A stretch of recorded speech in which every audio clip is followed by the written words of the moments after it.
Hello everyone! Welcome to the What If Anime YouTube channel. Today, we are diving into an exciting new story that will take your imagination to the next level. Let's get started! What if Kushina gives his infinite chain to Naruto during the Kyuubi sealing part 1 Let's start the video. Okage Monument.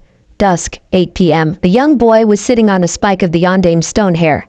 If one were to see the boy's gaze, they would think that he was staring at the horizon, thinking some deep thoughts, and, in a way, they would be right. But the thing they would most likely notice would be his appearance. He had a black shirt that covered his chest and upper arms. Over the shirt he had a dark red vest, left open, with 2 pockets on each side, and an orange fox curled on itself on the back. His pants were a dark blue, with a pouch on each tight. Tattoos covered his hands and forearms, along with his stomach, his face a bit feral, which, combined with the 3 whisker-like marks on his cheeks, made him look like a fox. His hair, however, was his most noteworthy, being a vibrant yellow at the roots and a deep red at the tips. The colors made an orange fringe right where they touched. The boy was named Uzumaki Naruto, and he was meditating under the morning sun, trying to improve the control he had over the energies raging inside him, but he couldn't concentrate on his life force. For on but 1 hour, he would be assigned to a team. He would be assigned to a formal teacher, rather than his mother, sealed inside him. He was nervous. It was the first day in 4 years that he would show his true self. Checking his watch, the young Uzumaki threw himself from the spike he was on, to the small lake behind the Hokage Tower.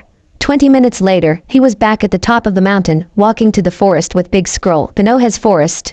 Night, 10:30 p.m. Naruto was sitting on a forest clearing, hunched over the scroll, reading the jutsus that were on it.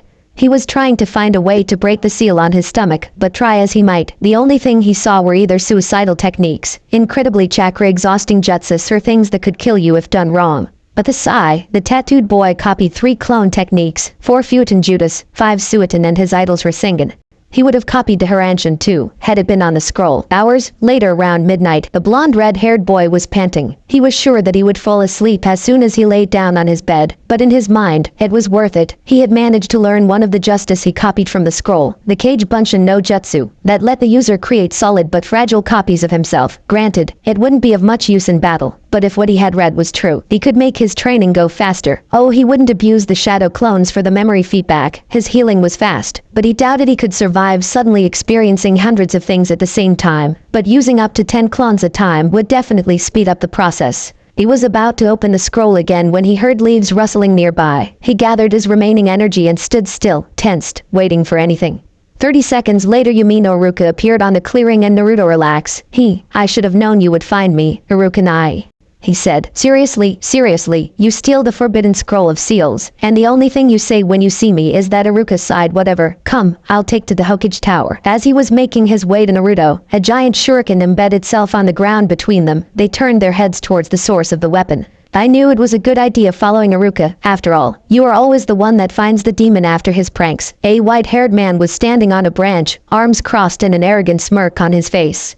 Now Naruto, why don't you give me the scroll so I can give you your hit I ate? Naruto, run, take the scroll and run. Iruka had all his attention on Mizuki, and he knew that he could only win if he fought all out and playing tricks. Now why would he do that? I'm pretty sure he would like to know about why the villagers hate him. That caught Naruto's attention. He would break that law. Oh, he does want to know, so I guess I will tell you. You see, remember the classes about the Kyuubi attack? Naruto was pretty sure he was going to insult his mother. That did not prepare him for what Iruka said. Naruto, don't listen to him. I know you, and whatever Mizuki is gonna say is a lie. That made Naruto really surprised, his eyes and mouth wide open. Iroha knew his secret.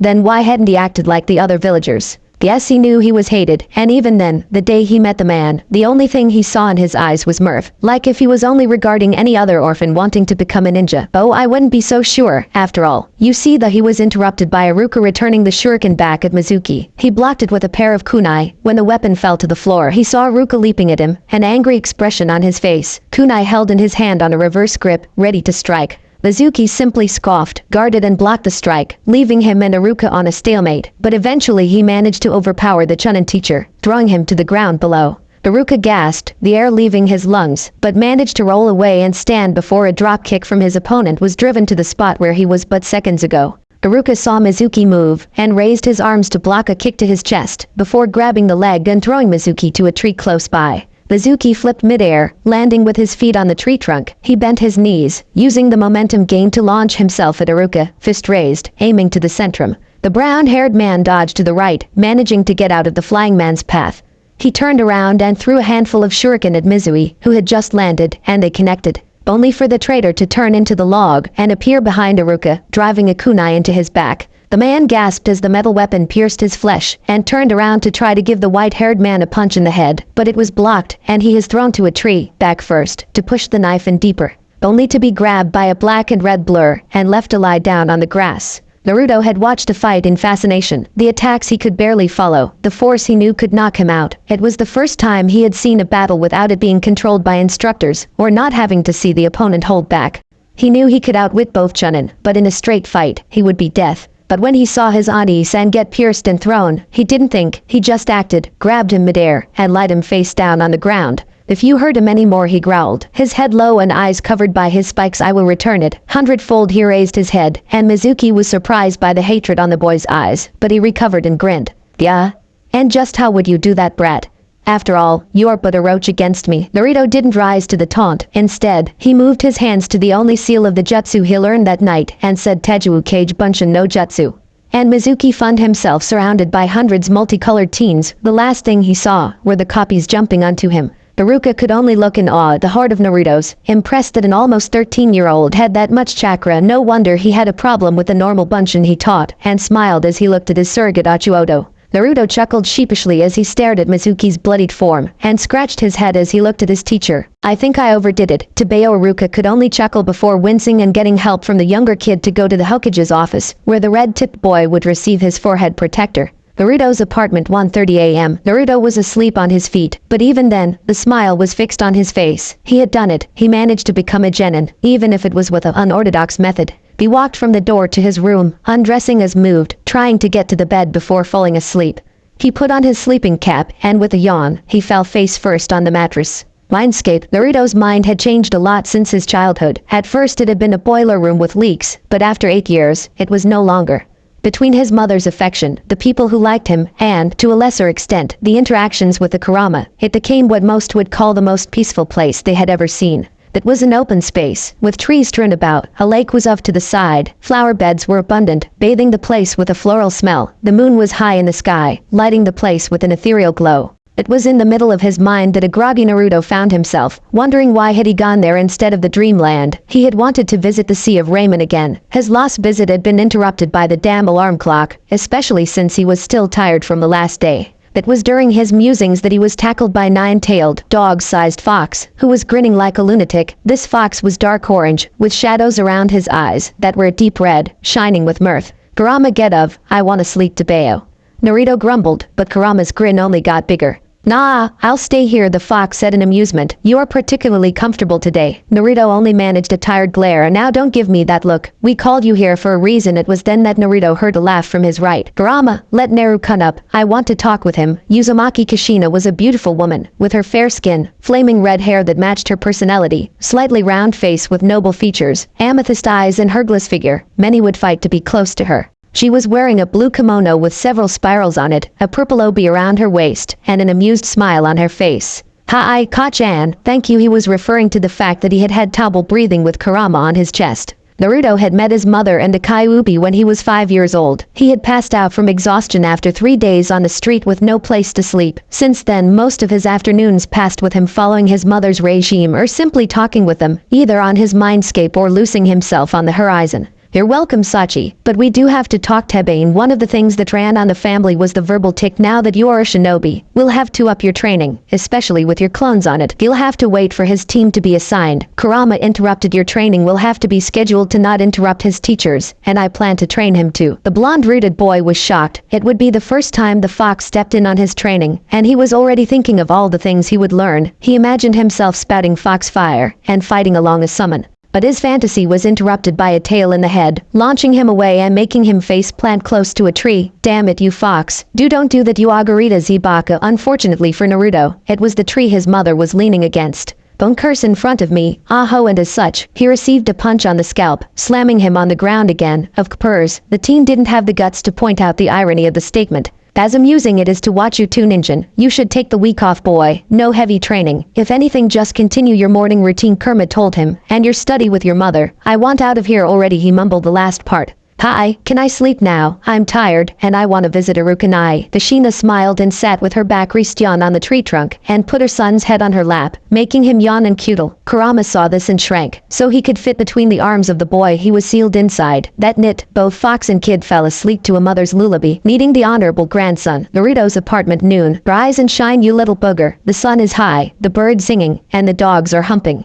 Naruto was startled awake by Kurama's shout, so startled in fact, that he fell of the bed a tangled mess. Don't be so cruddy, heard a punch. You could have said that new lives are being created, Databane. Please don't shout so early in the morning, he grumbled, and was answered in a booming laugh. Morning, says the little baka. Look at the clock, Gaki. It's almost midday. Kyuubi was having a lot of fun that morning. He had made his prison hit his head, and now he was causing migraine, all the while running from an angry mother he had woken up.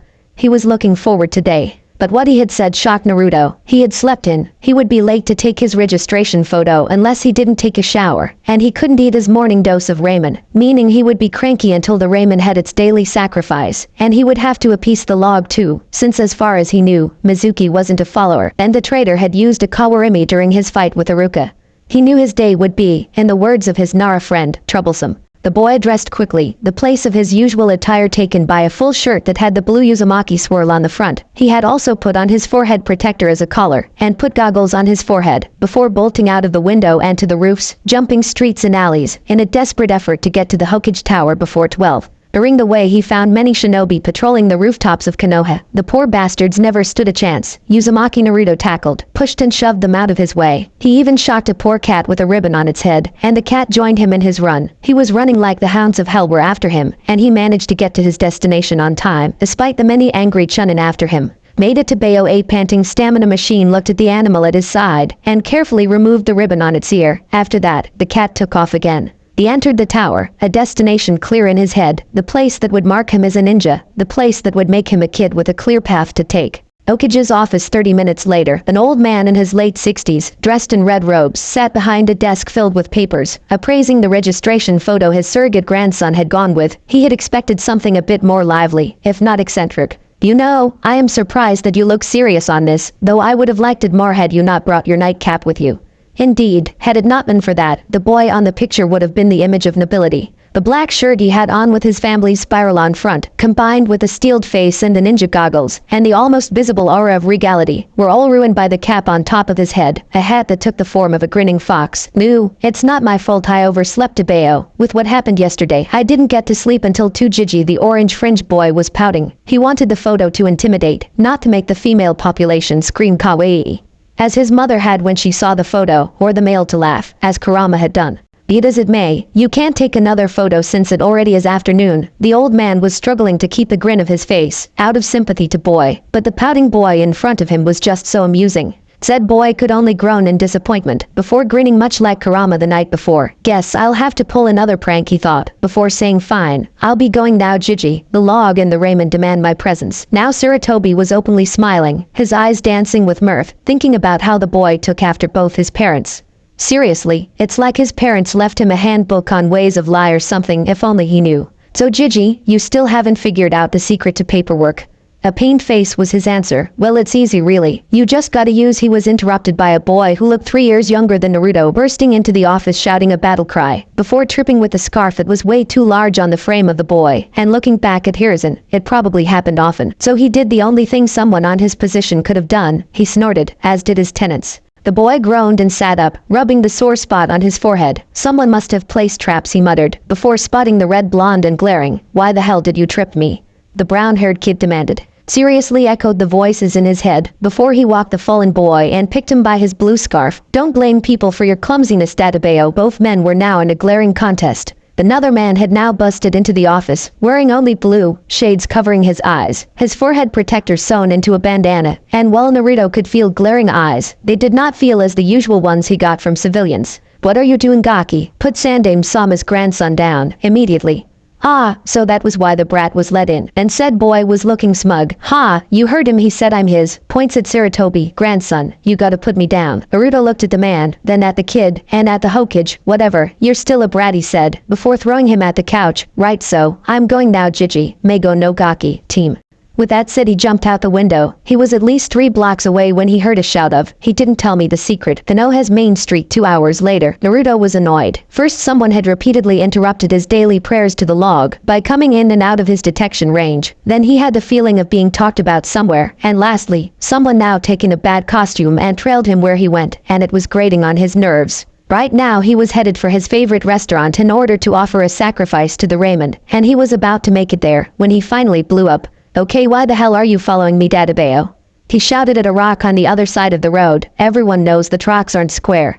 As he had said, a bad costume. He stood there, glaring at the rock, waiting for something to happen, and just as he was turning around, the box exploded in colorful smokescreens, after which he heard coughs and groans. He was 70% sure that it was the same kid from the Hokage's office. "Heh, so you did see me, not that I expected any less." And there it was, the same loud voice. The blonde-rooted boy sighed and told the younger boy, "Listen kid, if you got anything to say, wait till I have my raiment. If not, then get lost." And he said it again. The Ichiraku's 10 minutes later. The Ichiraku ramen stand was a small building, only big enough to house about a dozen people. Apart from the chef and his daughter working in the kitchen, said people were some of the only civilians that saw Naruto as a person, and some may even think that Ichiraku Am, the owner's first and only daughter, had a crush on the red-tipped blonde. The owner, Ichiraku Tuchi, was a man in his mid to late 40s, with a heavy build. He wore a dirty apron over a white shirt. His hair was already starting to gray, but it was mostly covered by his hat. His daughter, Ichiraku Am, was 3 years older than Naruto. She kept in shape, so her body was lean, and her brown hair was covered by a white bandana, except for 3 bangs, 2 framing her face and 1 reaching her right brow.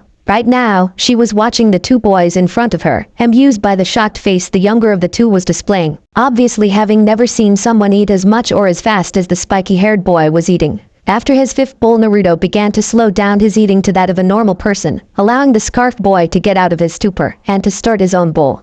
"So, what's your name?" "I doubt you want me to call you Mego no Gaki." The boy looked up from his ramen. "My name is Konohamaru," answered the boy. "I was named in honor of the village, so that I would always be known. But everyone sees me only as the honorable grandson, and never by me," the boy sniffed. "Who would have thought? His position is kinda like mine," thought the log practitioner, receiving an answer from his mother. "Yes, I remembered Tsune telling us that she was like that before making herself a name." Konohamaru continued to speak. "That's why I want to beat Ai-chan, so everybody knows who I am."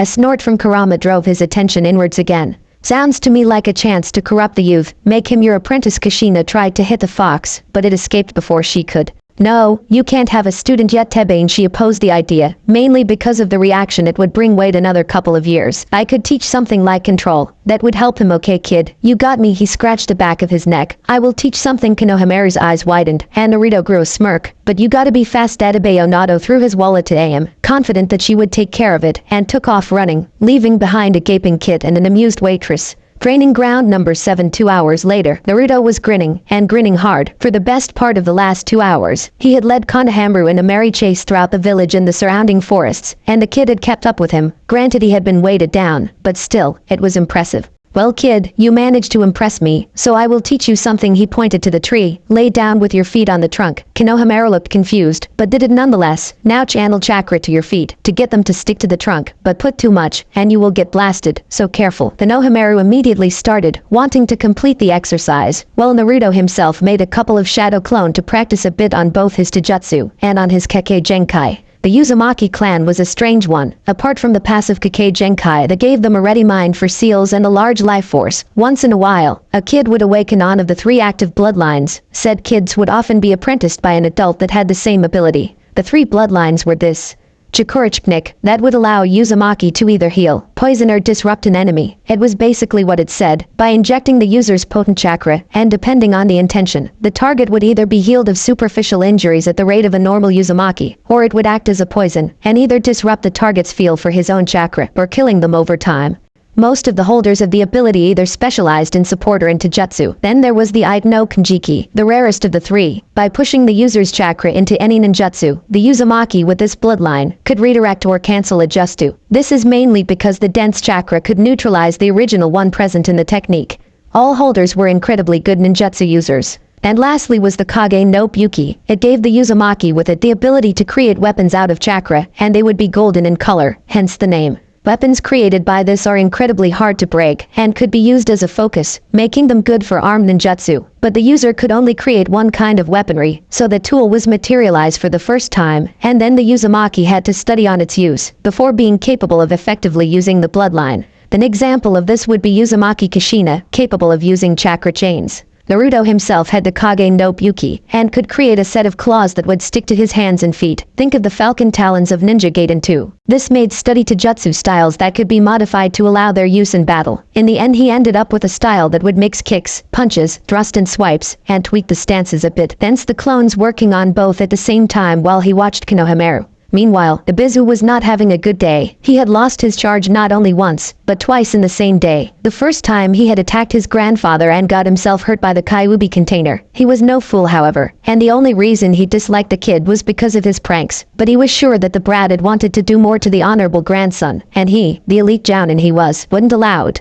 So when his charge disappeared for the second time in the same day, he knew he had to act, and as such, he tracked the kid and his pupil. When he found them he saw his young pupil lying down with his feet to a tree, a frustrated expression on his face, and some ways away, he saw the Jinchuriki looking amused, while 6 clones were sparring with another, with golden claws. He was about to burst into the clearing when he saw Sandame Sama's grandson start taking steps up the tree trunk. He absently noted that the redhead's expression changed to impressed. Right then he decided to walk into the training ground, rather than bursting into it. When he entered the clearing, he spoke. I admit, if you managed to get him to do the tree walking exercise, I may have underestimated Konohamaru lost concentration and slipped from the branch he was hanging. Well, Naruto only looked at him, an inquisitive expression present. I have tried to get him to grasp the basics for some time now. Naruto nodded. Well, I suppose you want him back. Ibizu gave an affirmative sound. I'm leaving then. Kono the boy looked at him. Keep practicing until it's second nature. He started walking away. And don't doubt to look for me. Dadabayo with it he stepped out of the clearing, leaving the jounin to ponder.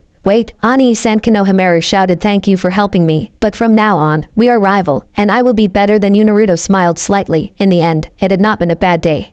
He had impressed a jounin and gained a follower. Hopefully the rest of the week would be as good. Naruto's apartment, 8:30 a.m. The week had passed since the day Mizuki had turned traitor. It was the talk of the village. Most people knew the official story, that he had tried to steal the sacred scroll of seals, and only 4 people knew the true story, one of them in prison. During the week Naruto was constantly working to improve his seals, apart from trying to master his Kogen no Buki. Right now, it took him a full minute to materialize his claws, and the only seals he could do effectively were only useful for training and storage. He only knew how to do the explosive tag, because it was cheaper making them than buying. The day would be his last peaceful day, the last day of his life as a civilian.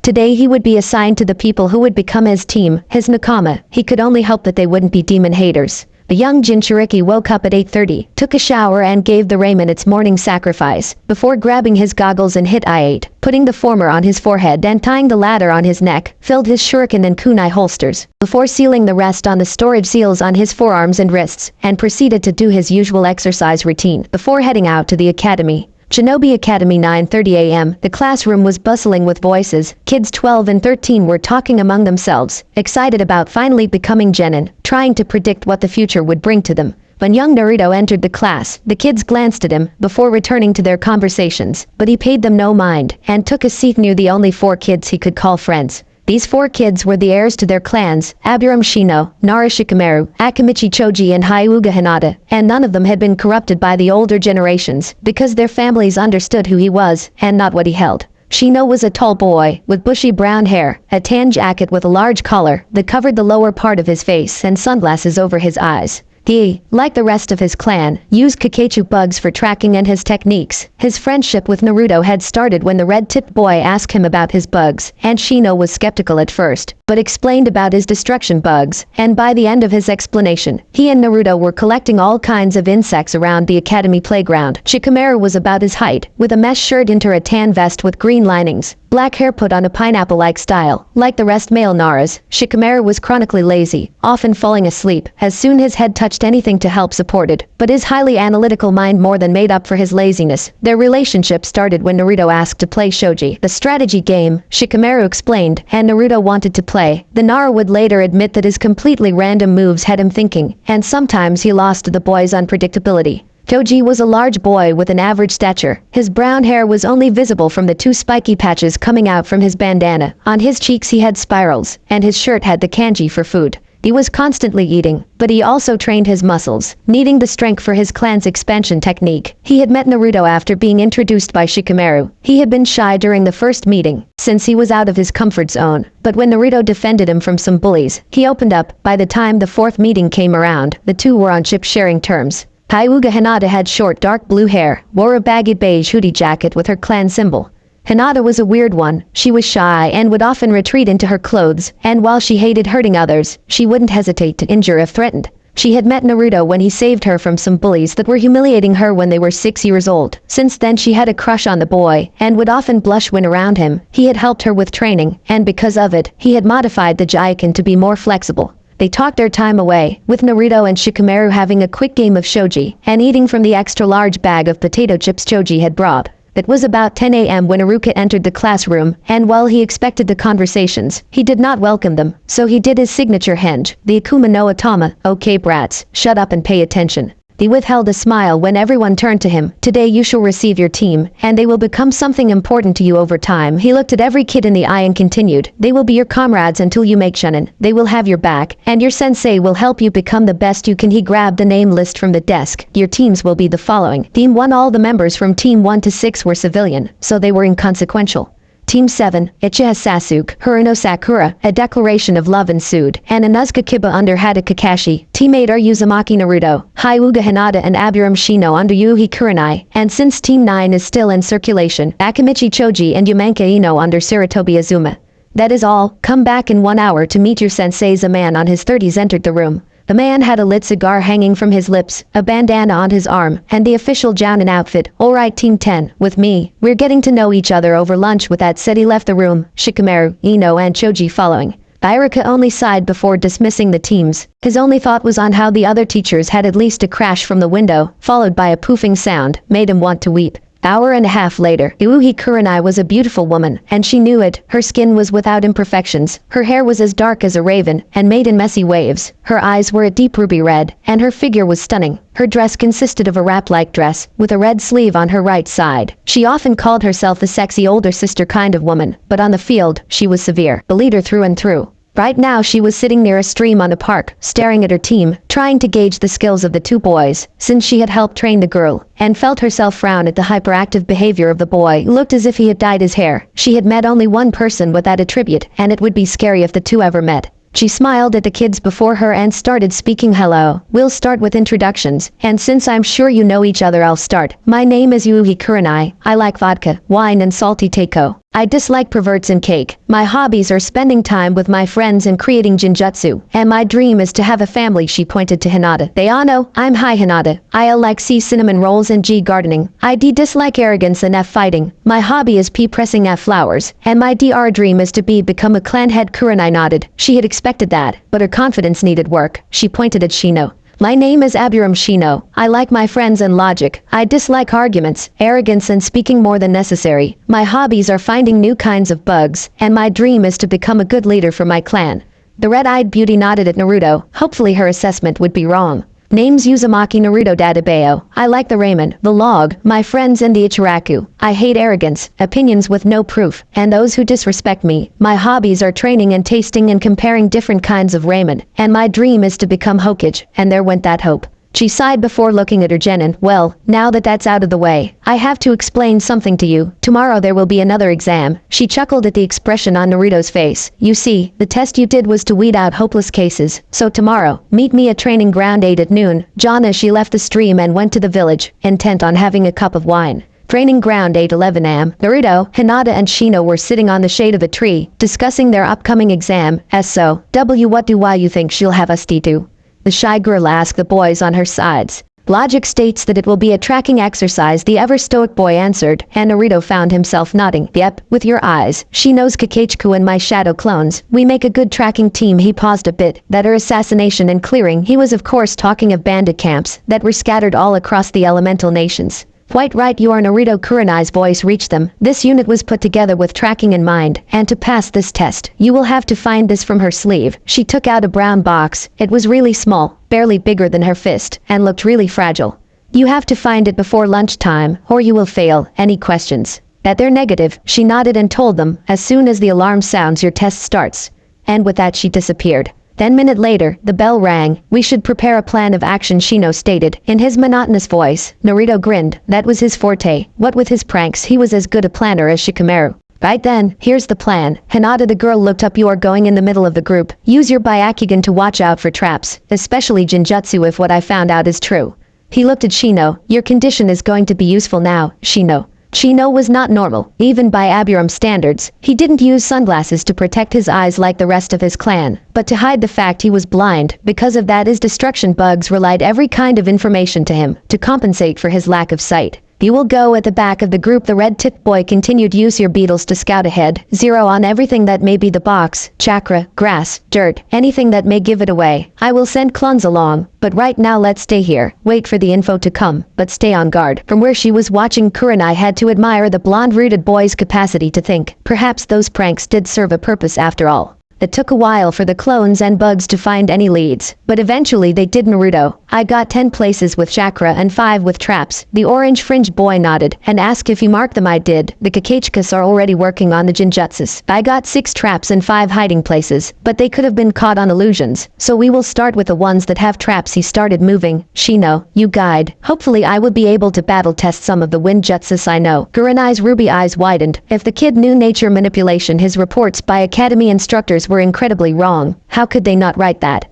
The group moved to the southwest, being mindful of what could be there. Hinata had her Byakugan activated, looking around for anything that may seem out of place. Shino was concentrating on all the images transmitted by the link he had with his familiars. Naruto himself was trying something Arukanai had taught him during the week, the same thing the man used to catch him after his pranks. A chakra D, a pulse of chakra sent around himself through the ground to sense any signature in the area. He believed it had been created by the Yondaime, but he could not be sure. It took them almost an hour and a half to check all the locations, and even then, most were duds, and the ones that were filled with flash tags. In the end they returned to the center of the training ground. Naruto and Hinata pissed at nearly being blinded, and even if he couldn't see it, Naruto could swear Shino was almost amused. When they got to the clearing at the center, they saw Kurenai in a battle-ready stance, the box dangling from her neck. A smirk crossed her face. They had already passed, but they didn't know that. I'll admit, you were faster than expected. Her smirk grew, but you haven't got this yet. Naruto charged as soon as she finished talking, intent on taking the chain across her neck. Hinata followed, reluctant but resolved to help out.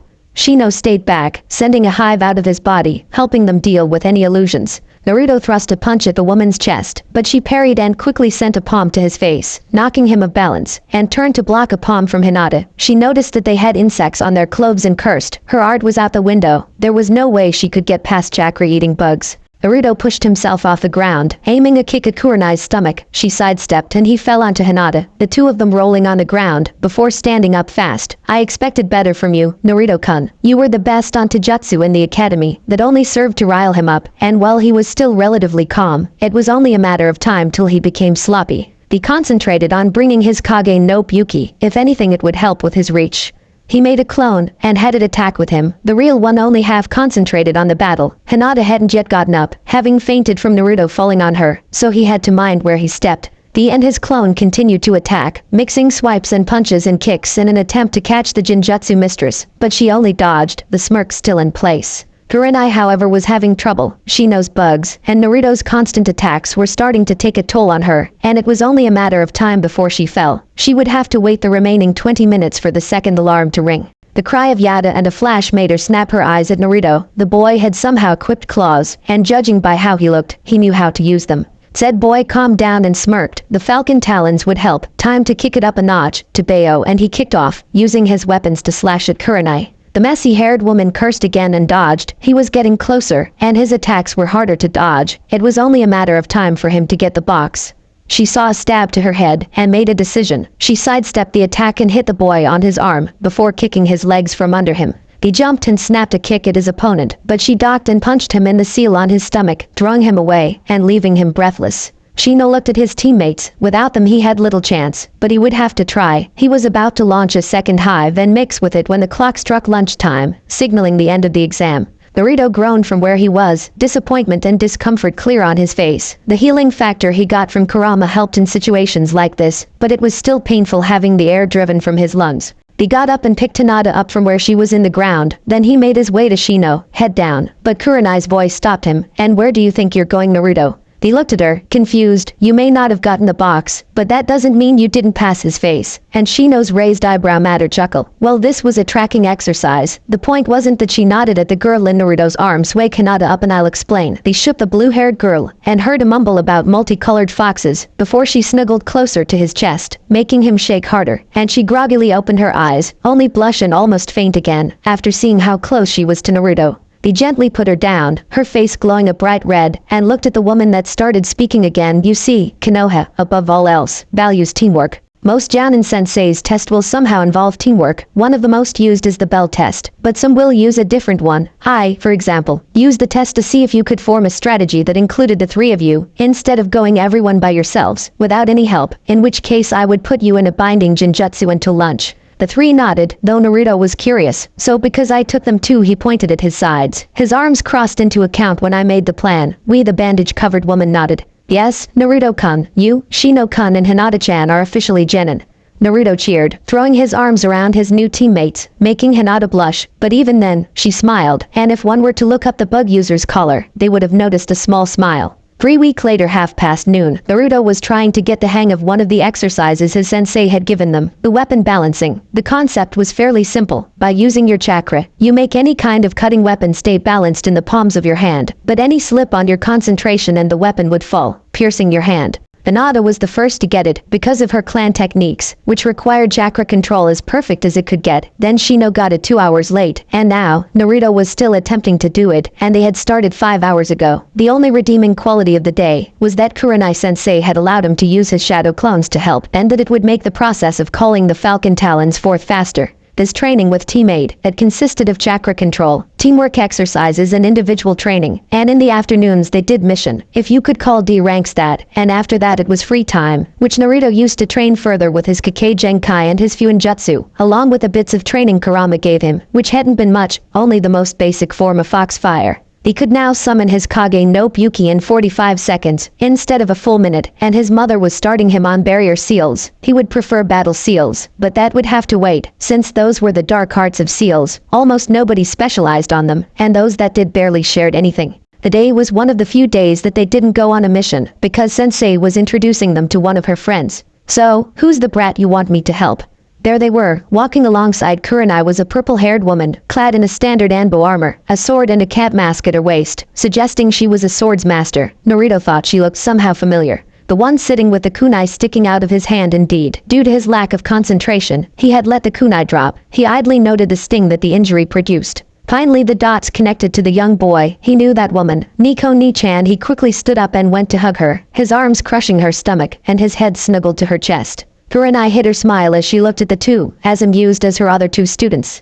Nico pinched the bridge of her nose. Well, she was happy to see the kid. He was still too loud for her. That hand. I told you when you were younger, that if you ever saw me off duty, you were to call me Yugao. The boy only looked at her and blinked, all the while holding an innocent expression on his face. Okay Yugao ni, and he snuggled again. Yugao looked at the boy, latched onto her. Naruto, get off. Kurenai-chan asked me to help you train with your weapon, so you have to show me good you are. Subarash plus, Ni-chan's going to train me. Dadabayo. He started dancing around, happy that he would be seeing his Ni-chan as much as he did when he was 6. She sighed in exasperation. Naruto, calm down and show me. A boy chuckled sheepishly, and concentrated on his bloodline. While he did this, Yugao created a reinforced shadow clone, to have it test the excitable kid. When she saw the golden tools appearing, she looked at Kurenai and asked, those look like the ones. Kurenai interrupted her. He is her son. It's only right that he would inherit something other than her personality. Yugao smiled and nodded. The two looked at Naruto, just in time to see the fight start. Training ground 8 noon. Right Naruto, I'm going to see how good you are with those. Yugao pointed at the golden claws attached to Naruto's limbs, and then I'll come up with ways to help you train. If you're testing me, he frowned, then why are you a clone?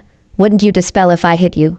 He knew the shadow clones were weak, and it couldn't be a blood clone. Those took as much time as a Mizu Bunshin to create. He should know that he had a shadow clone create a water one while he himself created a blood clone that had left him exhausted. He had stayed in his mindscape for a whole day. He hadn't tried to make another Chiseo Bunshin since that incident. Yugao sighed. The boy had had 3 weeks and hadn't thought of reinforced clones. No Naruto, when you put extra chakra in a single clone, without molding it to be an explosive one, it will take more hits to dispel. I am a reinforced clone. The boy nodded in understanding. That would help in battles. So I attack as if you were the original Yugao ni.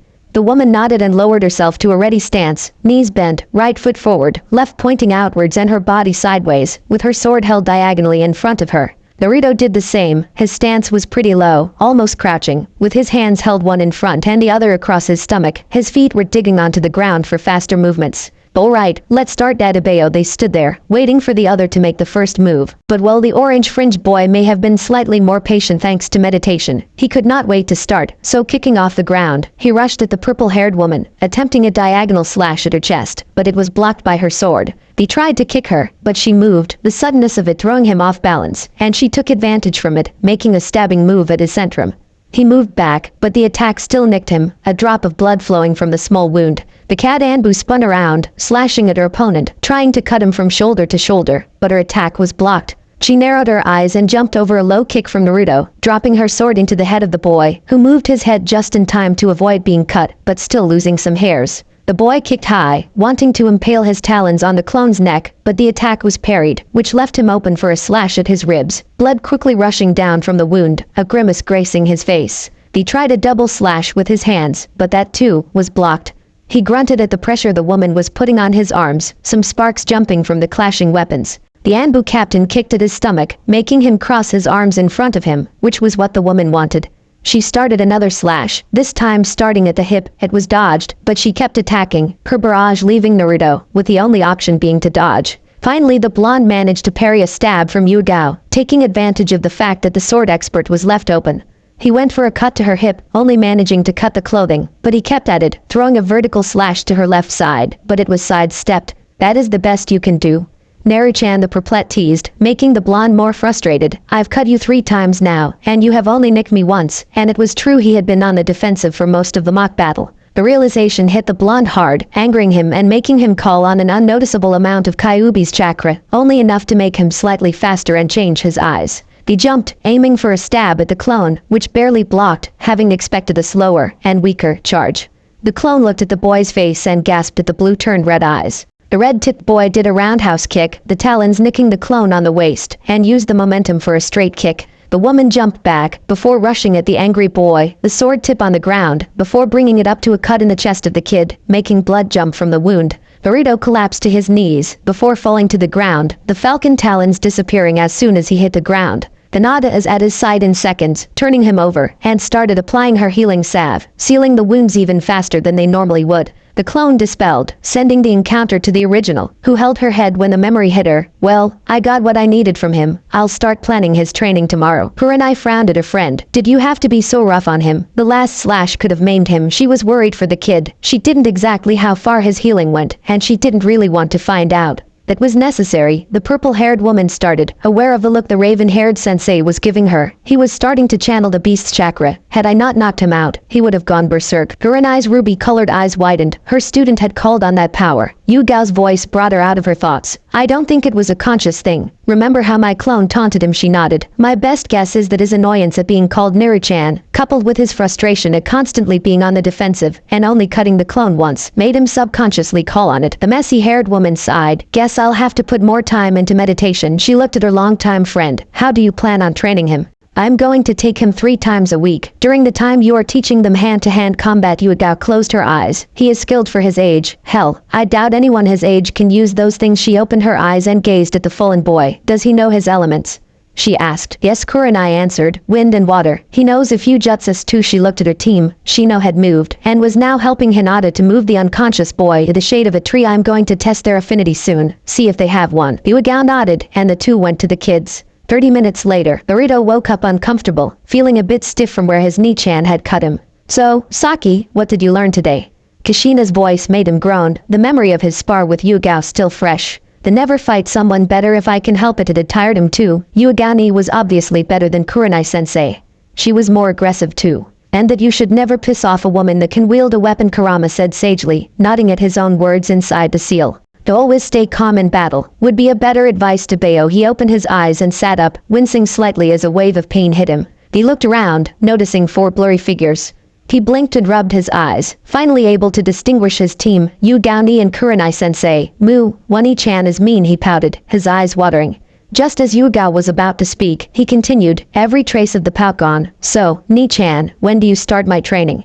Am I going to learn to use the sword too? Yuigao sighed again. The blonde-rooted boy hadn't lost his energy. Like I told Kurenai, you will be training with me 3 times a week. During the time you are practicing Taijutsu, she looked at his new apprentice. Although, if, and only if, you manage to master those claws of yours, I'll teach you swordsmanship. Yada, I'm going to be so awesome. A punch to the top of his head made him face plant. Baka, mastering a weapon can take years. I'm surprised you got as good as you are with the one you use as young as you are. The purple-haired woman helped him stand up again. Finish what you were doing before I came. And Naruto, we start tomorrow with a Shunshined out of the training ground. The next day 10 am, an excited Naruto was standing before an exasperated Yuigao. He was practically vibrating with excitement. Naruto, calm down. She told him we won't start anything until after you condition your body. The boy pouted. Your claws, talon, or whatever you call them, rely on speed and maneuverability. So unless you are fast and agile, they are little else than knives. She chuckled at his looks, probably outraged at his bloodline being compared to normal weapons. What I want you to do is to run as fast as you can around the training ground until you can't run anymore. Almost like the time you broke into the Anbu compound for a prank. And so he did. With a groan he went, running into the tree line, and to circle the fence surrounding their training ground.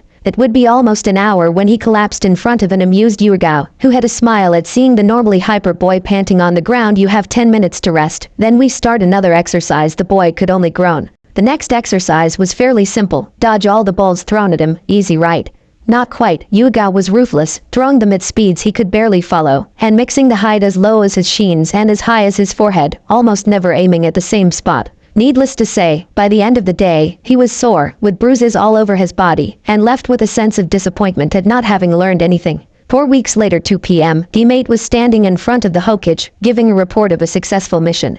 Or at least, Kurenai was. Naruto was staring at the end of the universe. Hinata was poking her fingers together, stealing glances at Naruto and Shino, the later remaining as still and silent as ever. Very well, Kurenai-chan. I'll give your team a C rank. The heads of the trio immediately snapped to the aged leader. He was giving them a higher mission. A few days ago a farmer came asking for help at setting up his farm. Naruto groaned. More chores. Oh well, at least he would be getting out of the village for a while. You must set the fence where he tells you, and then help him escort the animals needed to his farm. The aged leader looked at the team across the desk, and he mentally chuckled at look Naruto was giving him. Alright you 3, I want you to pack for at least a week. 2 at the most. Kurenai told her pupils. Meet me in 2 hours at the western. She looked at the Hokage for confirmation. At his nod she continued, at the western gate. Don't be late. After her dismissal, the 3 members of Team 8 went their ways, each of them thinking of their upcoming mission. Westgate 4 p.m. Kurenai arrived a few minutes after the rest of her squad, to find them checking their equipment. Hinata almost hiding in her backpack, Shino with his hand inside his own pack, and Naruto sealing and unsealing things from a scroll. Alright you 3, you have everything you need. At their nod she smiled. Good, then let's get going. Hopefully we can make it before sunset. Susamage plus, I'm going out of Konoha, thought the hyper. Calm down Saki, remember what I've told you. The outside world is very different from the interior of the village walls, his Ka-chan told him, as she had many times before, every time he went to hunt. I know Ka-chan, but I can't help but feel excited. It's the first time I've went out for something other than hunting, and it was true. He rarely ever left the walls, only to train, which left him still relatively close to the walls, and to hunt, for which he only went a mile of the village. Listen to Kushina, she may be a worrywart, but she means well. Shortly after saying that, Kurama was hit over the head by an angry mother. Who are you calling worrywart, Tebane? Kushina never tolerated teasing, not even from her late husband, so everyone who messed with her did it at their own risk. Ha-chan, if you're going to hit Kurama then wait till the link is cut. Naruto grumbled, you're going to give me a headache. They got no response, meaning she had cut the mind link in order to beat the kitsune to a pulp. He pitied the poor guy. The sensei's voice brought him out of his conversation. Good, we're here. That's what he hated of the link. It made time seem faster than it really was. Let's go to the house and tell them we've arrived. The house was pretty big, with a height of 3 stories, and if he was right, at least 4 rooms per floor. It had a barn attached to the back, probably so they could access the animals more easily when they were brought in. His teacher knocked the door, and after a few moments it was opened by a man in his late 30s. I suppose you are the team they sent. At Kurenai's nod, he smiled. Good, please come in. I've been waiting for you. Didn't expect kids quite as young, though he glanced at the 3 teens. Almost no one does, mister. Hakadon-min, he quickly told her. Uhi Kurenai, the boy with multicolored hair is Uzumaki Naruto, the one with the high collar is Aburame Shino, and the blue-haired one is Hyuga Hinata. She motioned to her team, each of the nodding when their name was said. Now, could you please give us a better description of what you want us to do, Hokkaido-san? Yes, of course, Yuhi-san. The man invited them to sit down. They did. From some time I've been saving in order to start this farm, but no matter where I went I couldn't find someone willing to make the fence, even if I already have the materials ready. So I ask your cage for help, especially since the cows and sheep I ordered will get here by next week. So I just could not wait for someone to help. So you want us to do what others didn't want to? Kurenai interrupted. Don't worry, we'll have the fence ready in time to escort the animals. You don't have to worry. Thank you, Kurenai-san, Hokkaido told them. Now I believe it's time for dinner. Please, join us. Teammate didn't want to intrude, seeing as they had their own provisions, but they didn't want to seem rude either, so they followed Min to the dining room of Min's farmhouse. Min led them away from the living room and to a large room that was rather spacious. Not only that, but it was also heavily decorated, with pictures, portraits and sculptures everywhere. Nins, please meet my wife, Utsukish. Plus he motioned to a woman that obviously kept herself in good condition, with a kind face, light brown hair and hazel eyes, and my son, Genkona. He pointed to a kid, probably 7, who was staring at them with an inquisitive face, obviously wondering who they were. Pleased to meet you, Utsukish plus and Genkona-san. I hope we aren't intruding, Kurenai told the woman. Oh no, not at all, the woman replied. She was obviously accustomed to having guests. Please do sit down. I was about to serve dinner. The dish she served was a simple mushroom soup. That did not make it any less appreciated by the Konohinin. Hey, why do you have so many tattoos? Genkona asked Naruto, who motioned to wait a bit, since he was chewing a particularly difficult shroom. Well, he swallowed and started talking. The ones on my hands and arms are storage seals, so I don't have to carry so much stuff all the time. He pointed at his chest, and then at his wrists. This one's are weight, so I'm always training my strength. And this too, he showed the ones on his palms, are so I can launch needles better. Sugoi, Genkona breathed. And what of the one you have on your stomach? It looks funny. He was talking of his Jinchuriki seal. That was a spiral with 4 wiggly lines coming from it. Ah well, he scratched the back of his head. That one's a bit special. He sighed. It marks me as a sacrifice for the betterment of the village. The farmers gasped. The kid was to be sacrificed. It means that I was chosen as the— he hesitated. Cage, yes, cage, of a very dark power, and I have to keep it inside of me, so it doesn't injure anybody. So you are basically like one of the shrines of Oni no Kuni. Min asked him, you hold something back? He was curious. He had heard of demon containers, but he had never heard of a living one. Yeah, you could say that, though I wish Kachan wasn't trapped. The last part was left unspoken. The Tusaki, but we have to wait for a way to get us out without killing you. Kurama nodded in agreement, even though he didn't see it, he could feel it. Odrakubeki, you're like a hero or something. Naruto smiled both wistfully and in amusement. If only the villagers could see it like that. The rest of the night was spent talking, Kurenai about the mission and Naruto with the younger boy about whatever came to mind. The next day, alright team, Hokkaido-san told us to make the fence a mile out in every direction. The members of Team 8 were holding a shovel, a mace, and a stack of wooden poles each. Today you are going to start digging the holes and starting the north side of the fence. You'll have 2 breaks, one at lunchtime, and another 2 hours before dinner. The 3 genin nodded. I'll be using shadow clones to keep an eye on you, so no slacking off. The young genin left in the same general direction, but during the way they decided that they should start each on a different part. Shino would start from the east to the center, where he would meet with Naruto, who would do the western and eastern center, while Hinata would do the east part of the section, and so, the team separated. Naruto's part, the blonde-rooted boy was currently in trying to move a rock that he had found on where he started to dig. It wouldn't be so bad, had the rock not been so big and heavy, so he, along with a pair of clones, were digging out the rock, so they would just have to roll it out of the hole. Hey, boss, how the hell did this get here? Clone number 1 asked. How should I know? For all I care we could just blow to Kingdom Come, Naruto replied. Then why don't we? Clone number 2 whined. Because, boss forgot to bring the ink for seal drawing. Clone number 3 was a flux on the technique, a clone that had developed a different personality. And he can't use blood because. Number 1 formed a hand seal. You know what? Forget it, I'm just blowing the damn thing up with me. And he exploded, popping the other 2 clones, causing a cave-in, and launching the original to the skies. He would awaken from his landing 30 minutes later, and start making Cage Bunshin to dig and impale the poles, while he himself nailed planks to connect them. The Nada's part, the Blinette, being a member of the Hyuga clan, used her Byakugan to see where the best places to put the poles were, and started doing her part of the job, occasionally wiping a thread of sweat when they appeared. Shino's part, a stoic boy, could be seen with a shovel in his hands, adjusting it many times, before he would dig the hole and plant the stake, repeating the process until he deemed enough and connected them with planks. Kurenai, she had to say, she was proud of her students. Sure, they weren't the most normal of the bunch, a shy heiress, a quiet blind boy, and a hyperactive Jinchuriki. They were kids, innocent to the ways of the world. The only one that was not so naive was probably Naruto. The poor boy had been alone most of his life, abused both orally and emotionally. Hopefully he would stay just as he was right now, and not snap and kill them all. She could only wonder what would have happened had his mother lived. Would he be different? Would he tick even more after her? Would he even be a ninja? She did not let those thoughts get to her. For all intents and purposes, she was their family now. She would help them become the very best they could be. 6 days later, it had taken teammate the best part of the week, but they had done it. They had finished setting up the perimeter of the farm, and now they would go escort the caravan of animals that would inhabit the barn. We probably won't encounter anything more than a couple of bandits at the most, Kurenai told her team as they were setting out from the town. Min was at the front of the caravan, carrying his son on his shoulder, the boy looking around in wonder. Still, keep your guard up, you know the formation. She asked her team, who nodded. Right, then get to your positions. The formation had Hinata walking at the back of the convoy, Naruto and Shino at the sides, and Kurenai-sensei at the front with Min.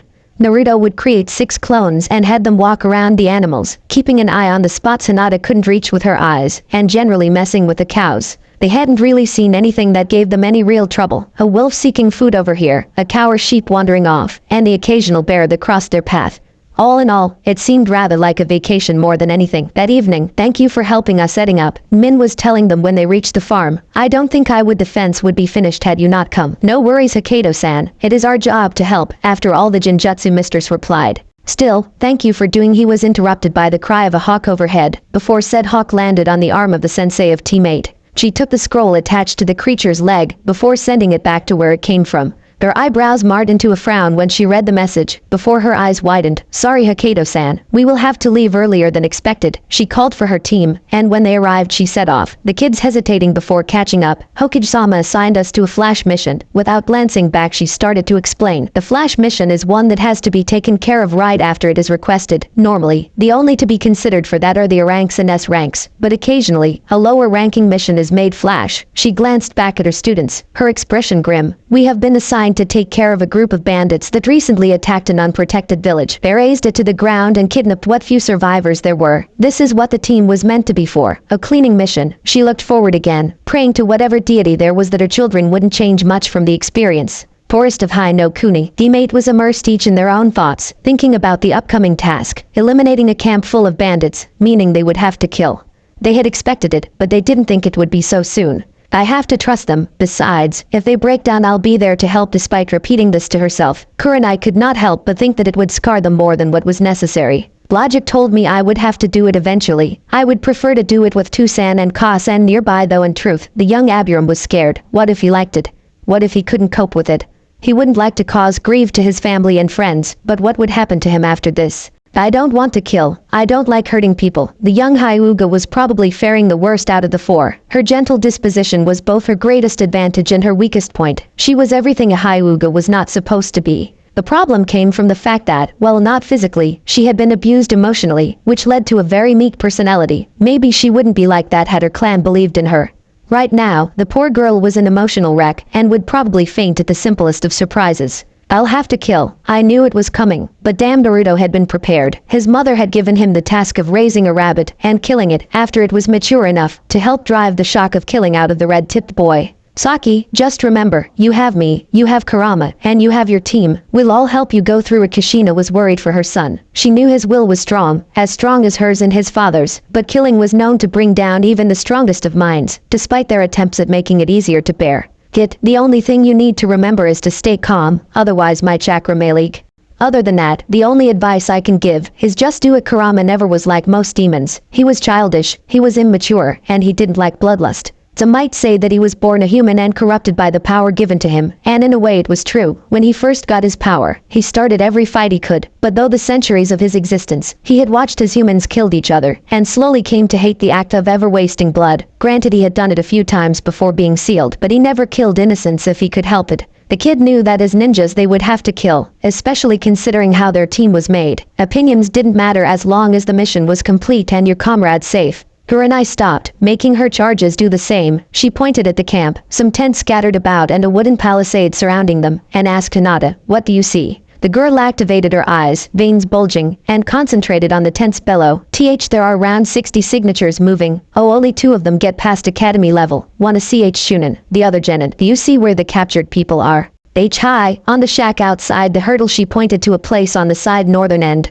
That's where the G-Genin signature is, the Chunin one is on the west end. The red-eyed woman considered her words. She could take care of the Chunin level 1 easily, while the rest of her team took care of the camp. Shino, you will enter on the south, and start moving toward the center. Hinata, the same with you in the east. Narratum, you enter through the shack, eliminate the bandit there, leave a clone with the prisoners, and then move inwards. I'll take the west, she sighed. Here, take this, the comm pieces we use when catching Tora. She handed them a headset, which they out on. If anything happens, tell me. One advice, just don't think about it until we are alone. Closed her eyes, and when she opened them, they weren't looking at their sensei. They were looking at an experienced team leader. Move out, she said, and disappeared, the others soon going their ways. Western sector of the camp, Kurenai arrived in a shunshin, behind a group of drunken bandits, stumbling their way through others, sometimes tripping. She used a jinjutsu to immobilize them, before swiftly killing them with accurate shuriken throws, thud signifying their fall to the ground, blood rushing from their wounds. Just as she was about to go off and search, her instinct screamed and she jumped, just in time to miss being impaled by a sword. Well, it seems that you managed to dodge Satsugai Sha. I had hoped you wouldn't. Next to the sword there was a man in his 20s, a cocky smirk in place, eyes ogling a Kurenai's figure. I don't suppose you could come with me. We would have a great time. The man was 6'4", with brown hair, hazel eyes, and a figure of someone who practiced every once in a while. Kurenai narrowed her eyes at the man bearing Karashi. She muttered, a B-rank missing nin from Takigakure. A bit troubling, considering she didn't have a weapon. But her kunai and shuriken, well, he had a sword. His reach was bigger, and he probably knew how to dispel illusions. Still, Meijin. Jigoku no Shichim, forming hand seals. She put him under one of her easiest ninjutsus, and rushed at him, kunai at the ready. Karashi brought his hands up, and dispelled the technique, but Kurenai was already upon him, slashing with her weapon of choice. He blocked and kicked her feet, but she performed a jump and kicked at his side. Hearing the satisfying crunch of a broken rib, the missing nin grunted and pushed her away, before preparing his own jutsu, Doten. Doro no Kawa, he announced before spiting a large stream of mud at the Jinjutsu mistress, forcing her to dodge. He ended the technique and charged, sword at his side. Kurenai blocked his slash, and put him in a false surrounding illusion when he looked at her in the eyes. Karashi saw the woman he was fighting disappear, and whirled around, expecting an attack. When it didn't come, he narrowed his eyes, before raising his hands to the ram seal. Before he could, however, a pain in his right hand caused him to drop his sword, and his perception to become normal again. Kurenai had moved from where she was standing as soon as her Shikai no Knives took effect, disengaging from the stalemate, and slashed the dominant hand of her opponent, making him drop the sword. This, however, had the side effect of raising him from the illusion. She ducked under an enraged punch, followed by rolling to the side of a falling kick, and lashed out to the closest target, that just so happened to be the back of his knee, making him fall to the ground. Just as she was about to pierce his chest in order to kill him, Karashi made a few hand signs and whispered, Kaiten. Jaiko Bakuhatsu, before he exploded in a ball of flames, intent of taking the bitch who defeated him with him. Kurenai barely had the time to do a substitution. The eastern side of the compound, Hinata was quietly sneaking around, slashing the throats of the bandits that were unaware. Tears were running down her face, the weight of what she was doing fully registering on her mind. Occasionally someone would see her, before being silenced by a Jaiuken strike to the heart, effectively killing them by a heart attack. But about halfway to the center a guard saw her, and she couldn't reach him before he shouted the alarm.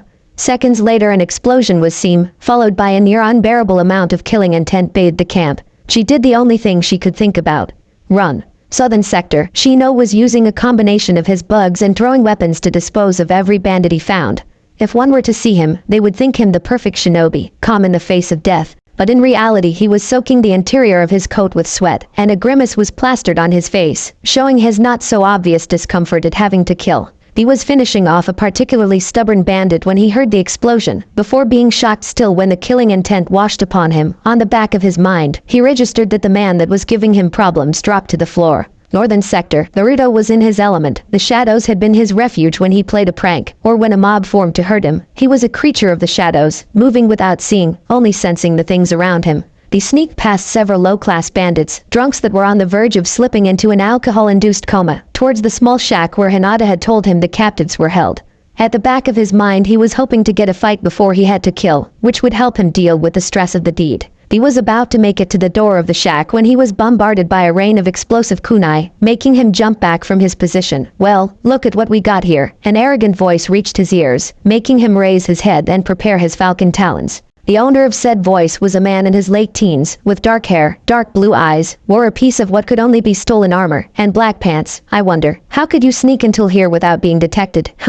the man asked. That is none of your business, Databeo, the hyperactive boy answered. Oh my, snappy aren't we? He chuckled, before growing serious and throwing more explosives at the boy, who dodged them and responded in kind. The man jumped from his perch on top of the house to dodge, only to move out of the way of a kunai-wielding hand attempting to skewer him. The man, let's all call him Beagles, flipped back, making seals along the way. When he landed, he let his jutsu fly Kaiten. Kakaku no jutsu, out of his mouth came a giant fireball, heading straight at Naruto. Naruto cursed. If it weren't for the fact that he wanted his talons out as fast as possible, he would have performed a Suiton technique, but as it was, the only technique he could use were his shadow clones. He created 10 of them, substituting himself with a log to a nearby tree, and watched Beagles fight the clone while he concentrated on his bloodline. Beagles cursed when he saw the clones appear. He knew they were real when one pushed another out of the way, and prepared for what he knew would be deathmatch. He ducked under a punch and lashed out to the clone that attacked him, only for him to snap his arm back when a kunai came close. The clone threw a kick that overextended, and Beagles capitalized on that, throwing a shuriken at the crotch. He winced when it hit. The clone may be his opponent, but he didn't wish on anyone that fate. The fight now reduced to 9-on-1. He made a kawarimi, and prepared another jutsu, Kaiten. Hinatama Patsu, he spit a fireball upwards. Said fireball divided 10 feet off the ground, and fell on 4 unlucky clones. He threw shuriken after shuriken, managing to dispel another clone, before he was engaged on a 4-on-1 battle. The clone hit him on the shoulder, almost dislocating it, before he received a kick on the thighs. He snapped his arm to the clone on his right, hitting him on the neck. Beagles jumped over a low kick, lashing backwards, but his kick was caught, and he suffered a cut on his sheen, before nailing the clone with another kick, this one hitting head-on. The last 2 clones charged and he weaved between strikes, throwing a kunai that caught each on the head. His instinct screamed and he rolled to the side, finding a clawed foot falling where he was. Naruto, the original one, went in for a stab that was parried, before slashing with his other hand, which was blocked by a kunai. He disengaged, backpedaling, and waited. He assessed the damage his clones had inflicted. His opponent had a 2 wound on his leg, 1 on the arm, and his clothes were cut to ribbons. He blocked a kunai charge, and snapped his left leg upwards, attempting a horizontal slash at the chest. The attempt was barely dodged, thin lines of red flowing slowly down to slash top on Beagles. Without waiting for a counterattack, he threw his leg downwards, and used the momentum to carry him for a double cut. Beagles knew he couldn't win. The brat that had confronted him had too much energy. The 10 clones were proof of that. He didn't look winded at all. And then there were those weird glowing claws of his. The damn things had made an already hard battle into an almost impossible one. He just didn't have anything that could help him against them. He could try another jutsu, but that would mean leaving himself without chakra to help stop the bleeding of his injuries. He tried to block the upcoming axe-shaped cut, only to feel a searing pain where his arms were. He lifted them to his face, only to find a pair of bloody stumps where his forearms used to be. Just as Beagle was about to scream, a blade found his neck, cutting his windpipe, just before he saw the world spin and the ground to come closer. Naruto stood still as he watched Beagle's head fall to the ground with a thud. As if on cue, when the corpse fell, he vomited. He threw up everything he had eaten in the day. After several minutes of dry heaving, he moved to the shack, smashing the door with his talons, that he dematerialized immediately afterwards. What he saw brought him out of his post-kill shock, and into another kind of shock, one of anger. Men, women and children were all lying inside cages. Their clothes were mostly rags, blood and dirt smearing them. The floor of the cages was incredibly dirty with feces and blood. But what made him almost give in to his rage was a single girl, probably a year younger than Konohamaru. The poor girl was tied to a wall, the rags covering her even bloodier than the ones he saw on the people inside the cages. Her eyes were swollen shut, and every visible part of her body was purple. Lastly, some red lines were visible from the gashes on her clothes. He made a clone and had set up a clean space where the girl could rest, while he untied her and applied some of the healing salve Hinata had given everyone on the team, before taking her to the clone. He laid her down where the clone pointed, and said, "Stay with her, especially if she wakes up. If anybody wakes up, give them a flask." He unsealed all the salve he had. "Do not dispel, no matter what happens." When the clone nodded, afraid of what the boss could do when angry, Naruto walked out the door. "Saki, calm down. I know you're angry, and I'm too, but don't let it get to you." He vaguely heard his mother speak, but it was really low. Calm the hell down. If you don't, you'll go into a rampage again." Even with his booming voice, Kurama was barely heard. He jumped the wall surrounding the camp, and let his rage be announced with an unearthly roar, his body covered by a flame-like chakra. Kurenai cursed when she heard a roar that could only mean her student had been angered, and cursed again when the oppressive killing intent washed over her, immobilizing every bandit around her. "Shino, Hinata, you have to get out of the camp, now," she shouted to the intercom, unknowingly snapping the former out of his stupor, and the later to run faster. It would be 5 minutes later when her students, minus Naruto, appeared, and another 10 for the Kai to banish. Back with Naruto. Naruto had changed. His hair was now a bloody red color, as were his eyes. His hands and feet had grown claws instead of nails. His head became more pronounced and his whiskers darker, making him look much like a humanized red, snarling fox. With another roar he charged at the tents in front of him, slashing at everything that dared get on his path of destruction. His hand snapped to the right, piercing the chest of the paralyzed bandit. He charged chakra to his throat, before realizing it with a scream, launching everything he could see backwards, men dying when they fell on their necks. The second roar had the side effect of waking the bandits of their shocks, making them charge at the threat, intent on eliminating him, but every single one of them met bloody ends. He spun around, hand in the air, and cut open the armed men that were trying to surround him, blood and guts falling from the gashes. The tail grew out of the chakra surrounding him. He jumped forward and rolled, his new tail acting as a whip to smash anything it touched. 15 minutes into his rampage, the last of the bandits fell, and with him the cloak around Naruto. Teammate. Naruto found his teammates huddled into their sensei, and flinched a bit, knowing it was him that caused them to be like that. The camp is destroyed, he said with a hollow voice that made his sensei flick. The captives are with a clone of mine. I'll lead you there. Kurenai stood up slowly, careful of staying close to her shivering students, and followed the new redeed, though he still had a spot of orange on top of his head. What happened, Naruto? Kurenai asked. We felt a powerful presence not too long ago. Naruto was quiet for a moment, before answering in the same monotone. They had a kid, tied up to a wall. I helped her, and left the house being watched by a clone. He looked down. She had been tortured. I snapped. That was what she had feared. She should have sent Shino or Hinata, but he was the strongest of the three, and she had been sure he wouldn't let his emotions get the best of him. They walked in silence after that, Kurenai thinking of the repercussions her decision could bring. They arrived to the shack with a broken door, Naruto dispelling the clone, and moving to the side of the little girl he had rescued. The effects of the salve he had applied were already apparent. Her skin was already darkening and becoming less upset. He moved closer, putting her head on his lap while rubbing her scalp. He stared at nothing, his thoughts on what he had done, willingly or driven by rage. He had killed more than 3 dozens of people, despicable people, but people nonetheless. He glanced down to the girl resting on his lap. He didn't really know why, but he was feeling protective of the child. It probably was because of how his childhood was. He was alone most of his early years, and even when he met his mother in Kurama he was lonely at times. He decided then that he would protect the kid, take her to Konoha if she was an orphan, and adopt her. The rest of teammate had been working on releasing the captives and waking them up, before giving them a flask of healing salve, and helping them get outside, telling them to wait. Kurenai laid a hand on the redhead's shoulder. Everyone is outside. We're moving out, she told him. He nodded, and with care lifted her to a bridal carry. Going back home, forests of Hai no Kuni around midnight, Naruto was still a storm of emotions when the group of 4 ninja and 90 people stopped for the night. Anger, at the bandits that stole this people's lives. Pity, because they had lost what they had. Self-anger, that he had lost control badly enough to go berserk. Compassion towards the girl on his arms. And sadness that he hadn't heard from his Kachan or Kurama since then. During the time it took to get from the now destroyed camp to the small clearing they now were, Naruto had taken to asking questions about the girl, what her name was. Did somebody know her? Was she liked? Most people had answered no to the questions, and the ones that didn't had only seen her by passing, so he could only assume she was an orphan. Kurenai-sensei had told them to get food. It was now half an hour later. He had made clones and had them gather berries and game animals. Hinata and Shino had gone for water to a stream nearby. The berries the clones had brought were now finished. Every single one had been eaten. The rabbits, hares and squirrels the clones had caught were roasting over a fire. The ex-captives were eyeing them with hunger. They probably weren't fed in there. He had applied more salve to the girl that was still sleeping. Her injuries were now mostly superficial, a few bruises and scrapes.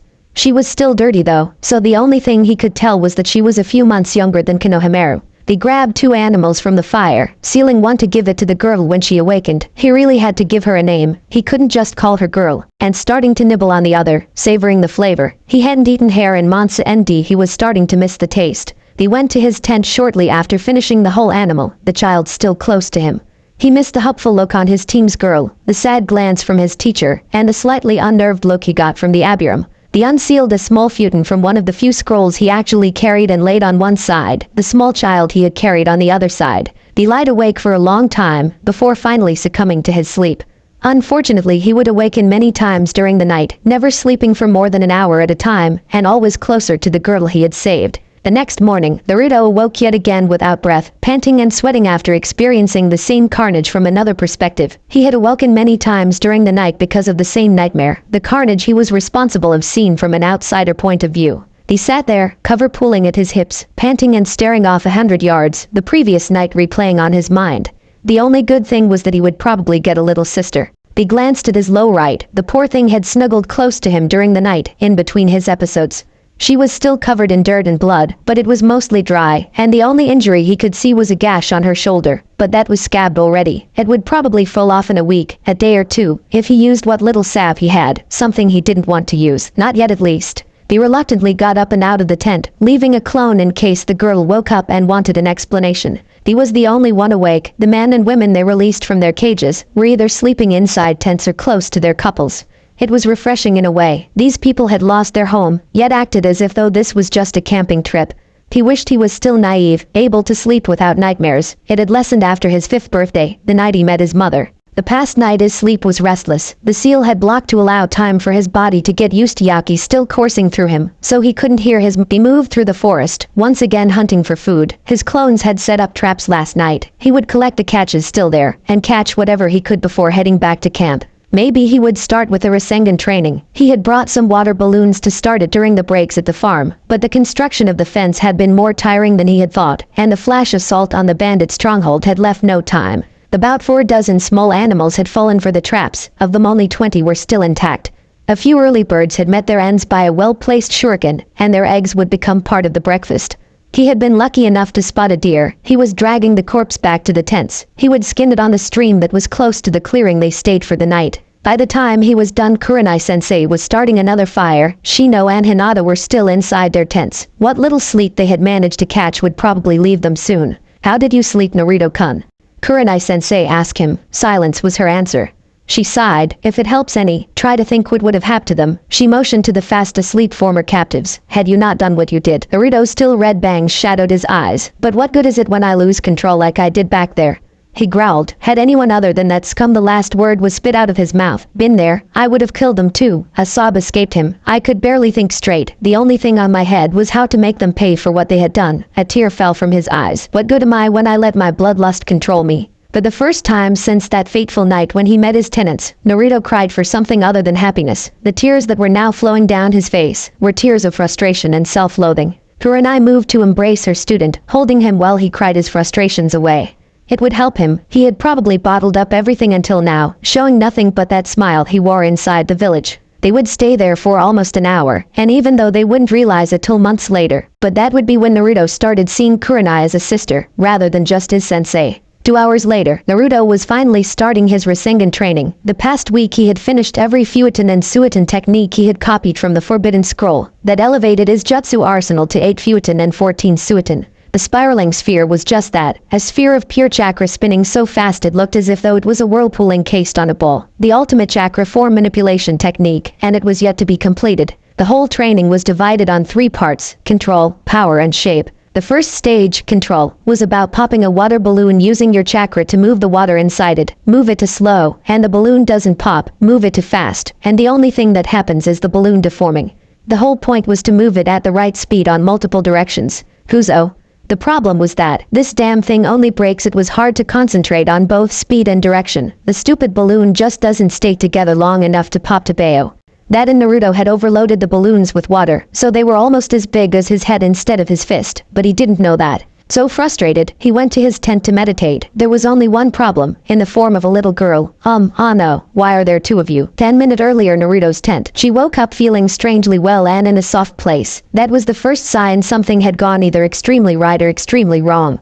Last thing she remembered was getting tied up to the cross the shack she was in had. Then she remembered pain, and then she passed out, so something had happened to her. Her breath hitched. Had she been beaten so bad she died?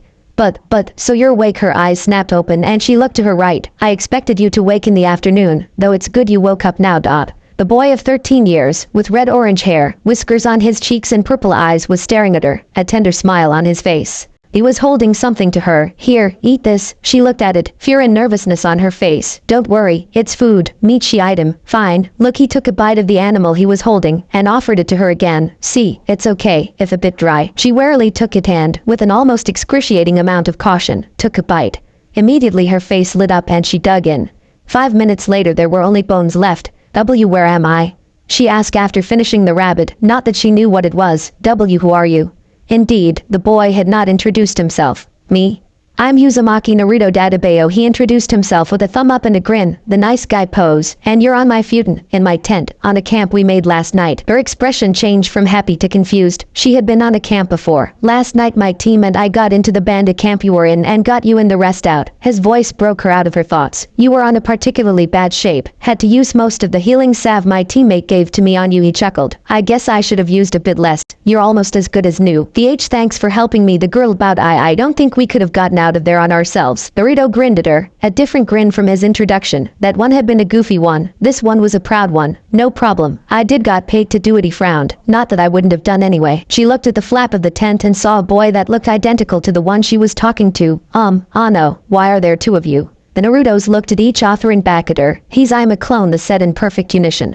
She looked at them, bewildered. A clone. Yep, he is made out of my chakra, the redhead that just entered the tent continued, as if reading her thoughts. For all intents and purposes, we are pretty much the same. The original looked at his clone and said, you can dispel now. I'll take it from here. The clone did as told and disappeared on a puff of smoke. Well then, I don't suppose you have a name.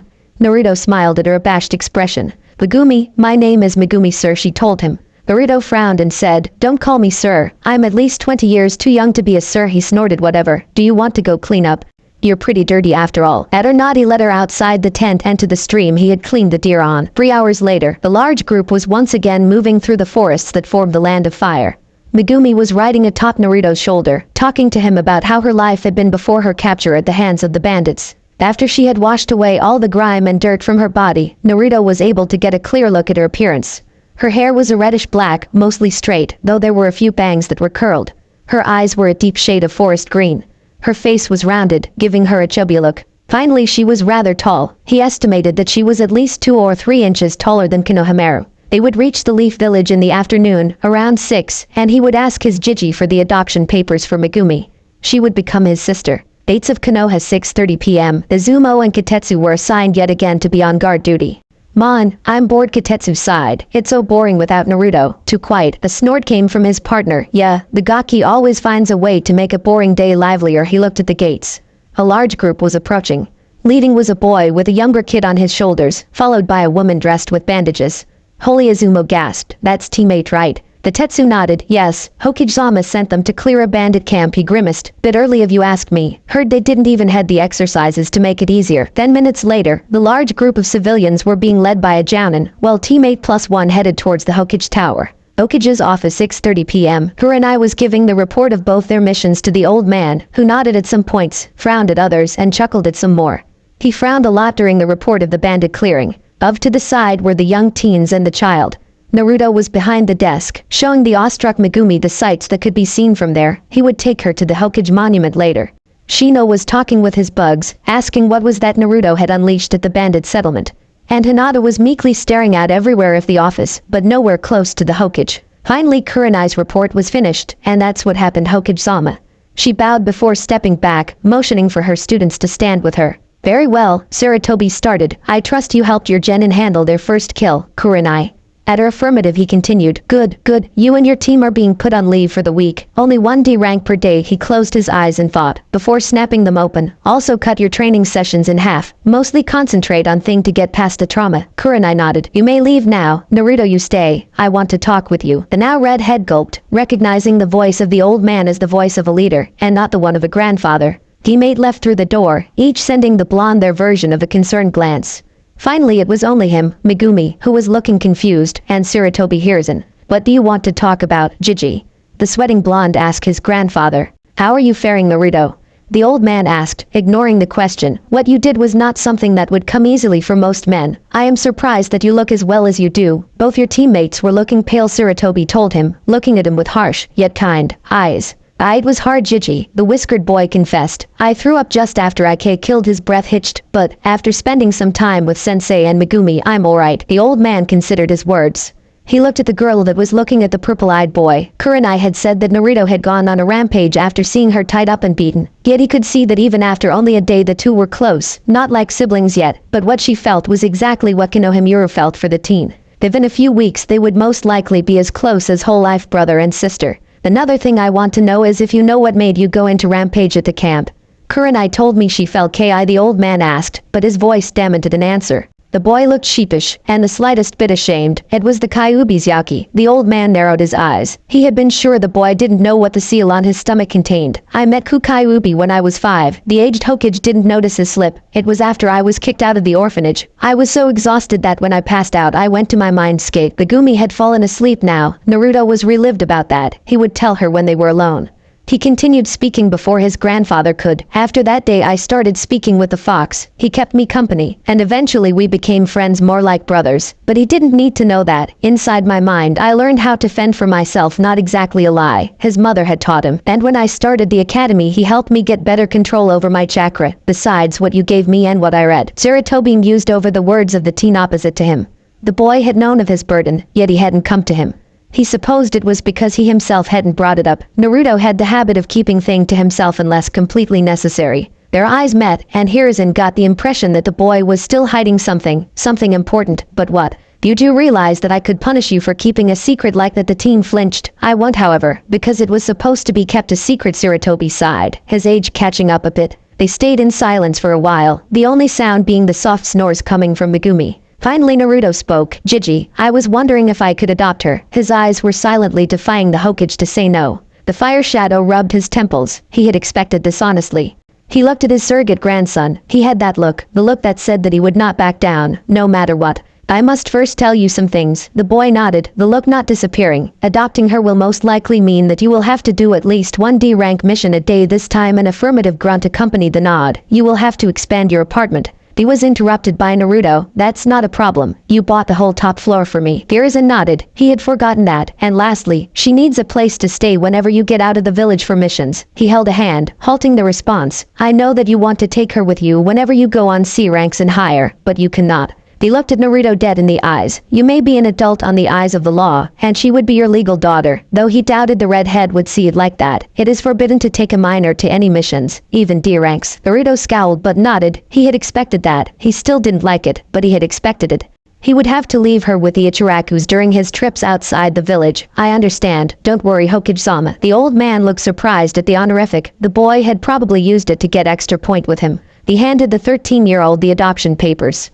30 minutes and a clever use of the cage bunchen later, and Naruto left the tower with his sleeping daughter, leaving behind an old man smashing his head on the desk, muttering stupid. The next day, Naruto's apartment. Naruto woke groggily the next day.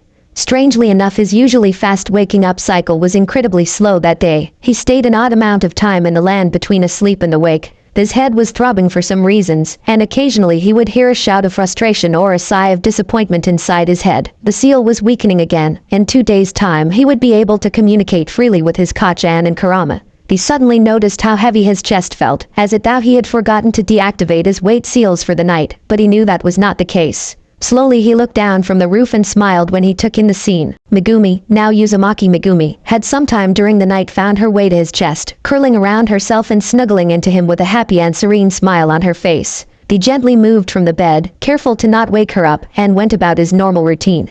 Exercise, a shower and preparing breakfast, which from now on would be for 2. He would have to find a way to make the Chiseo Bunchen less exhausting, to make it every time he left the village for more than a month. He wouldn't want to leave Megumi for herself, even if he did trust the Ichiraku with everything. After all, they were family in all but blood. 2 hours later the redhead was finishing preparing a normal breakfast, boiled rice, sunny side-up eggs and bacon. If only he could eat ramen for breakfast. The noise from the bedroom drew his attention away from the eggs.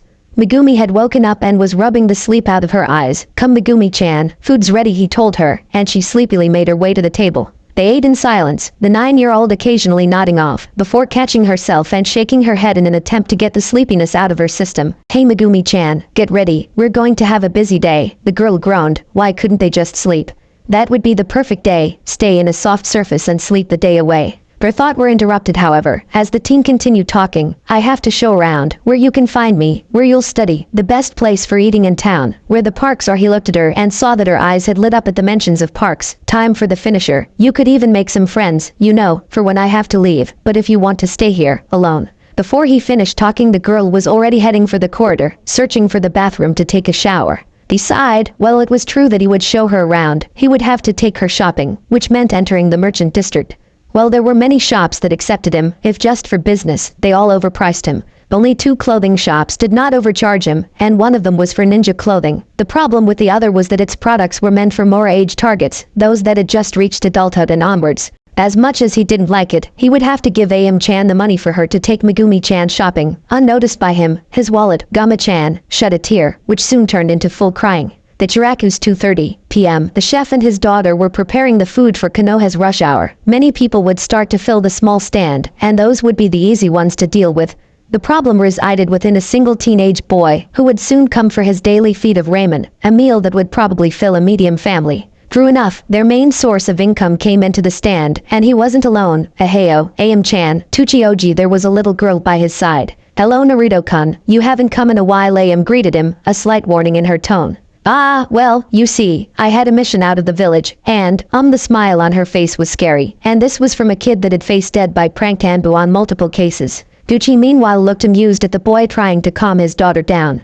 It warmed his heart that even after his not-so-good early years the boy could function properly. His eyes moved to the girl that was hiding behind the red head. She was probably no older than 9, he noted, "And who might you be?" His question brought AM's attention from the redhead to the dark-haired girl that looked nervous. Naruto sighed on relief. He had evaded a blade there. "This is Megumi-chan. Found her on the way back to the village," he smiled. "She's living with me now." The brown-haired teen raised her eyebrow. "Really?" The girl nodded shyly. "Well then I suppose we convert you to a ramen follower." Megumi looked at Naruto confused. What the hell was a ramen follower? "That's right, I brought her so she could taste your awesome ramen databao," he explained. The aged chef smiled. "Well then, your first 2 plates are on the house." He took his notepad. "What will you have?" "The usual Oji-san," Naruto replied. I want a beef ramen," Megumi ordered. Humming up, Tucci left to the kitchens. AM-chan, the 15-year-old, looked at Naruto. "I was wondering if you would like to come shopping." The brown-haired teen smirked. "Why, Naruto-kun, are you asking me on a date?" She held back a grin when he saw the boy blush and sputter. Naruto, however, was embarrassed, and the innocent front AM was putting definitely didn't help. It's not like that, Tabeo," he shouted. "Megumi needs to go shopping and will need advice." Megumi looked in shock. He was going to let her buy what she wanted. The innocent expression turned into a sad one, a pout dominating AM's face. "So Naruto doesn't think I'm pretty. I'm gonna cry." The trembling lip was a nice touch. "Ah, please don't cry, AM-chan. You're pretty, just don't cry." Ah, so easy it was to tease the boy. Gucci's voice cut into the conversation. AM, stop teasing Naruto and go with him. He will probably need help in the stores. AM was sporting a real pout now. Really, why couldn't she have fun with the boy? It was funny to see him riled up. The rest of the meal was spent on lighter note, and after 3 bowls for Megumi, her conversion to the ramen was successful, and the usual dozen for Naruto. Him, AM and Megumi left for the shopping area. Naruto's apartment. Nighttime. A smiling Megumi and a crying Naruto entered the apartment. The predictions of Gama-chan had been proven right. She was almost as skinny as when she was new. They had hit the stores at 4, and kept jumping from shop to shop all throughout the evening. A full wardrobe, a bed for when the expansion was complete, groceries, toys and a fox plushie had been bought, resulting on him being broke at the moment. Luckily he had resupplied his equipment the last week. He made his way to bed after putting everything away, changing to his PJs, Megumi doing the same. The last thing he saw before falling asleep was the small body taking her place at his chest. Konoha's training ground. 1 week later. It was a beautiful day in Kanahagakure no Sato. The sun was bright, the animals lively, and the children were playing outside, laughing and having fun. Gada, I finally managed at Databao. The hero of this story was on his team's training ground. During the past week Naruto had been trying master the first step of the Rasengan to an acceptable level, that level being popping the balloon in less than 10 seconds. Good job, Saki. You can start on the second tomorrow. The seal had also gotten back to normal, allowing him to communicate with Kushina and Kurama. He still shivered whenever he remembered the additional training his mother had put him through. She had driven him to the ground in her anger at him losing control. Wow, Ani-chan, that's awesome. Megumi had started to see him as a brother, which made him ecstatic the first time she called him that. Gabosu, nah, can we do it too? Konohamaru started to follow him every once in a while, hoping for a bit of learning that would be given. It would be so cool if we could. With Kono had come a friend of his, Mogi, a girl with V-shaped orange pigtails, a red top and tan pants. The 3 of they would later be known as the Konoha Corps, but that is a story for another time. Naruto smiled, happy that they were as eager to learn as he was when he was younger. I can't teach it to you yet, he told them. I have to master it myself first. He chuckled at their downtrodden looks, although I think I can teach you something. Their face did a complete 180 from disappointed to eager. Was he like that whenever his Kachan taught him something new? Yes, you were. You would jump in place for 10 minutes before I taught you the theory part of a jutsu. Forget, he asked then. Did you really have to ruin the moment? He scowled. I love you too, Saki, forget it. Bosu, are you okay? Right, he had some brats to teach. No, no, don't worry Mogi-chan, he cleared his throat. I'm going to teach you the henge no jutsu. He looked at the time. He had 1 hour before the mission time. I'm just going to tell you the theory behind it. I'll have to leave soon. The henge, or transformation, is one of the easiest yet most useful techniques there is. The reason it's a basic. The one you will learn in the academy is a jinjutsu. It makes your chakra fool anyone looking at you to think you are another person, or you have a different build. The main problem with it is that if you transform into something that is bigger or smaller than you, the illusion will be easier to notice, or if you touch something it will dispel. Konohamaru raised his arm. Doesn't that make it useless?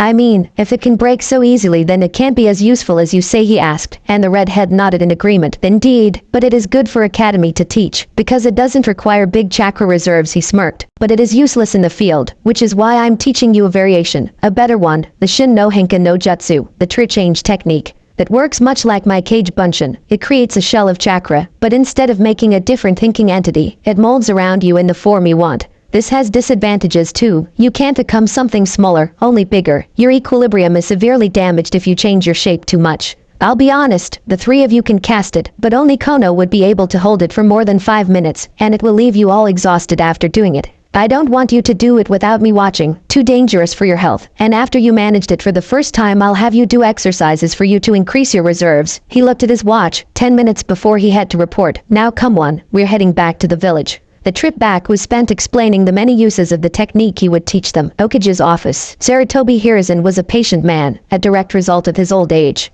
He had lived through wars, and while he was still a warrior at heart, he would always prefer the peaceful approach to the problems that threatened the village. He often saw young people leave the safety of the walls of Konoha in a quest for the fame that being a ninja could bring. Some of them made it past their 30s. Most of them did not get past 25 without a scar to mark the turning point of their lives. They would often wonder if it was right, sending children and teenagers to kill bandits. It would scar them in the deepest part of their hearts, but such was the way of the shinobi. 2 days ago he had sent a team of young prospects to a country in need of help. Team 7 was that team. They had encountered more than what they had expected, and were now requesting backup. The scene teammates saw when they entered the office was that of grim old man, eyes made of steel.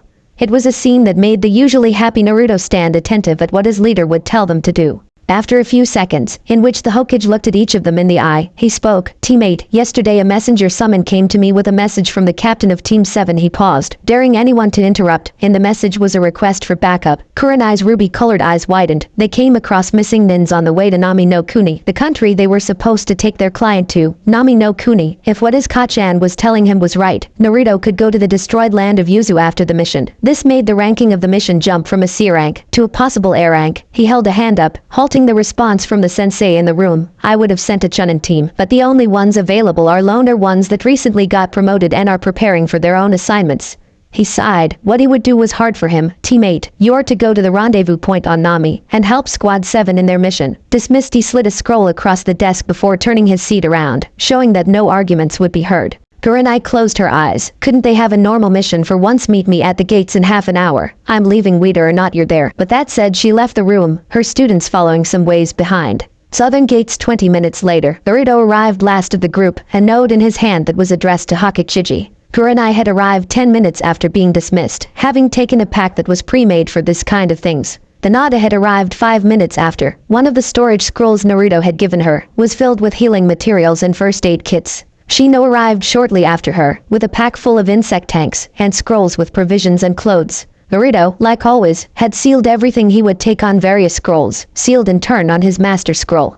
He had taken Megumi to the Ichirakus. She would stay with him during his time outside the village. Hopefully he would find a Uzumaki Ninfu and Jutsu notes to make the Chiseo Bunshin a more viable option. Before leaving, I will tell you that this is going to be a very big exemption to the rank range rules, and it will most likely not be repeated. Kurenai told her team, who nodded in agreement. Good, now come on. Naruto looked down to his hand. Katetsu the man looked up from his game of solitaire. Could you send this to the Hokage as soon as you can no longer see us? He handed the bemused man the note he had written. Sure Naruto, but why not give it to him in person? He was confused really. Messages to the Hokage were usually sent during mission, not before them. Because I don't think he will like what I will do now. That was new. Naruto disobeying the fire shadow. Before he could speak his thought, however, Naruto left to catch up with the rest of his team, leaving the Eternal Chunin to contemplate the note. What could Naruto say that would displease the Hokage so much that he had to write a card explaining what he would do? I wasn't Naruto's style. He normally did as he pleased as long as it was within the law, going as far as to find loopholes in the Konoha Charter. There was something going on, and the only way to find out was to pass the card to the village leader. Hokage's office 10 minutes later. Slam Hiruzen slammed both fists on his desk, making it snap in two. 5 minutes ago, one of the chunin assigned to guard duty had barged into his office carrying a note from his surrogate grandson. Said note had something he had not expected to hear, that Naruto held way more secrets than what he had thought. Gigi, I'm writing this because I don't think I can say it to your face. I know you don't like me stepping too much out of the line, but what'll do is something that must be done. I can't let you stop me. Digi, I have many secrets that I don't want to reveal, secrets that I can't reveal to you yet. This is one of them. I wanted to tell you this in person and on a later date, but it cannot wait anymore. I know who my mother is. I know where my family is from. I'm going to visit my country after this mission is done. It's something I must do to finally give closure to the defeat of Yuzu. I know why you hid it from me. To prevent me from being prosecuted by the people who would want the Uzumaki bloodline. I don't blame you. I would have done it slightly different though. I still don't know who my father is, so that is still a secret kept from me. Again, I know why you're hiding it. I will probably come back with the remaining Uzumaki archives, the ones that survived the Kumo-Iwa invasion. So please keep the civilians off my back when I get back. If you could buy me the rest of the complex I live in, it would be appreciated. Just take it out of half the share I get from all the missions I do from now on. I will explain how I know of my heritage get back, for if you want to know. Just please, don't try to pry too much into me. There are some things that I want to take with me to the grave. I hope you aren't too mad at me for keeping secrets, but you know what would happen if some thongs got out in the open. Don't worry, Uzumaki Naruto. Needless to say, Hiruzen was frustrated. Naruto had somehow managed to hide knowledge like that from him, something deemed impossible by many. Not only that, but who know what else he knew. It could be something as small as the names of all his genin, to something as serious as the patrol routes and schedules. He would interrogate that boy when he came back, and damn if he wasn't going to be harsh. Wave Country, Kakashi threw himself at his students and client, sending them all to the ground. Unki stood up and looked behind, to the giant cleaver that had embedded itself on the trunk of a tree. Well, what do we have here? The rough voice brought the attention of everyone to the handle of the massive sword, Sharingan no Kakashi. No wonder the Anakin fell their attempt. A high-end A-rank ninja wouldn't be taken down by two lower B-rank ones. The man standing there scoffed. I hope you can give me a good fight, otherwise I'll just kill the old man hiding behind your brats. Lamachi's Abusa haddock narrowed his eye. He would need some lucky shots against that cleaver of him. I should have expected it. You became a mercenary after your failed coup. The man, Mamachi's Abusa, was a few years younger than Kakashi, with black hair and eyes, and the lower part of his face covered by bandages, and only wearing a pair of gray pants, apart from some camouflage leg and arm warmers. He jumped down, dislodging the cleaver on his way down. I suppose I'm well known because of that, but you forget the reason Kiri is now on civil war. Kakashi's eye narrowed even more. News of a blood rebellion had been traveling across the elemental nations, and the man he was staring at was the cause. The eyebrowless man chuckled. I assume that you won't hand the drunken man over. Kakashi moving into a stance was his answer. I see. Well then, his hands moved into a sign. Kuritaker no Jutsu. Instantly, the mist around them became thick and heavy, reducing the sight of Team 7 to a meager range. Sasuke, Sakura and Kiba moved closer to Tazuna, each with a kunai at the ready. The killing intent washed over them, paralyzing them in place. Sasuke was pretty sure that Tazuna was close to passing out, and that Sakura was about to lose control of her bowels. He himself was only holding up because of that day. There are 8 places where even a glancing blow can be fatal. Zabuza's voice came from everywhere yet nowhere. The larynx, the spine, the lungs, the liver, the jugular vein, the subclavian artery, the kidneys, and the heart. The Kai multiplied. Where should I strike first? The copycat cursed when he looked at his students. They were stiff with fear. Don't worry guys, the faces of the youngsters snapped to him. As long as I am here, nothing can happen to you. He moved his headband fully to his forehead, uncovering a red eye with 3 Tomo markings, which made Sasuke gasp. Touching words, but can you keep them? A voice whispered in his ear, before he felt cold metal at his throat. I wouldn't cocky if I were you. Zabuza. Blade touched the neck of the missing nin. You're not the only one that can use water release. You know the Kakashi Zabuza was holding turned into water, so you copied my Mizu Bunshin after seeing once. Once again a blade was pressed to Haddock's throat, and he stabbed man in front of him, turning him to water. But I expected that. A fight against the famed Sharingan is impossible to win if you don't think ahead. Kakashi kicked backwards, making Zabuza step back and giving him room to maneuver. He spun the knife around, changing the grip, and moved to engage the ex-Kiri Anbu in close range. He ducked under a swipe from the massive sword, only to roll away from a slash that made the cleaver dig onto the ground. He moved fast and slipped under the guard of the bulkier man, making several attempts at slashing that were either dodged or blocked by the handle of the Zanbatsu dot. Zabuza smirked under his bandages after an overextended slash. He spun around, bringing the dull side of his Kubakirabacho against Kakashi, sending the Konohan into the pond at the side of the clearing, where he sank under the surface. He had gotten him into his trap. The white-haired man shot up from the water, sending chakra to the water, so he could use it as a handhold. Any second spent on the water was a second spent on enemy territory. Why is the water so heavy? It's almost as if it were his eyes wide and charged with chakra. And I win, Kakashi. Too bad you didn't give much fight. It would have been a thrill if you did. Zabuza ran to where the copy nin was halfway in the water. Making hand signs, he called for one of his few capture jutsus, Suiton.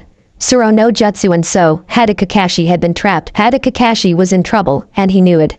He had requested a C-rank mission in order to give his students a wake-up call.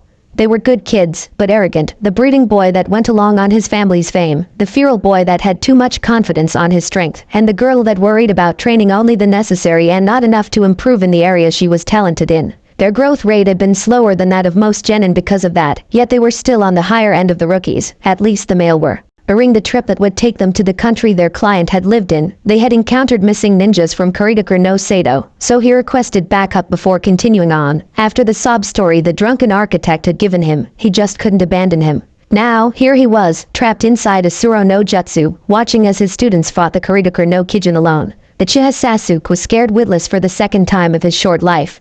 The first time had been when his brother had gone mad and killed the whole Uchiha clan, before proceeding to make him watch the massacre inside a Jinjutsu. The reason he had accepted to continue the mission had been because he wanted to test his strength with a chunin that was already aware of his abilities, so he could officially consider himself a C2B rank shinobi. And while he thought that fighting a jonin was worth it, he was beginning to regret that decision. The killing intent the monster in front of him released had paralyzed him on sheer terror. His knees were buckling, his hands sweating, and his head clouded. And now that his sensei was trapped in that weird water bowl, he had little to no chance of getting out of there alive if the backup didn't arrive. Then Yuzuka Kiba felt, for the fourth time odd his life, as if the Shinigami was hot on his heels.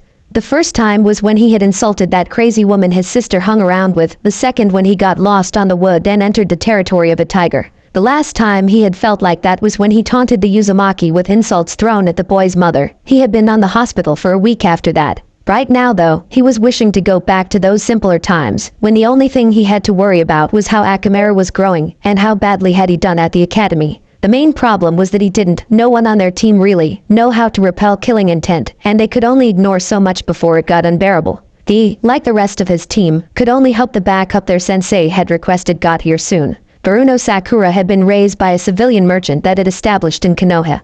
Her mother was part of the Merchants Guild, and her father worked in one of the many clothing shops that were strewn about in the village. That being said, she had joined the ninja ranks because of the glamour she thought it would bring. Never had she expected that she could die because of a severe case of misinformation at the hands of an old man. She had thought that whatever her sensei gave to her would be enough to get her to chunin, and never even considered to seek someone to expand on her great grasp of chakra control or chakra-induced strength. But she would start seeking advice and training from other sources if they got out of this situation alive. Lamachi Zabuza had lived a rather bloody life.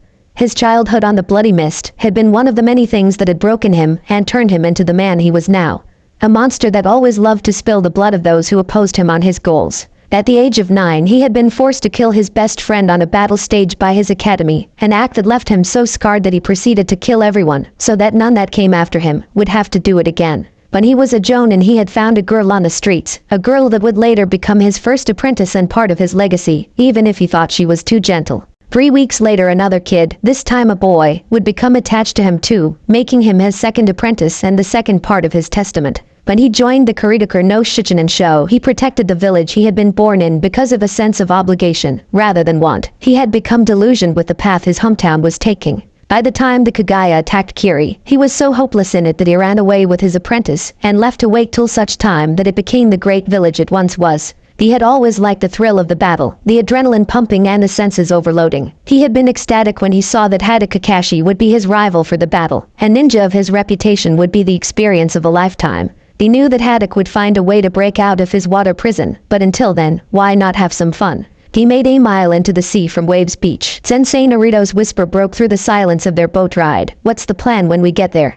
Do we set our own camp or search for the other team? Kurenai thought on the question. It was a valid one, she supposed. Set a camp before nightfall, or find the team that had requested backup as soon as they arrived.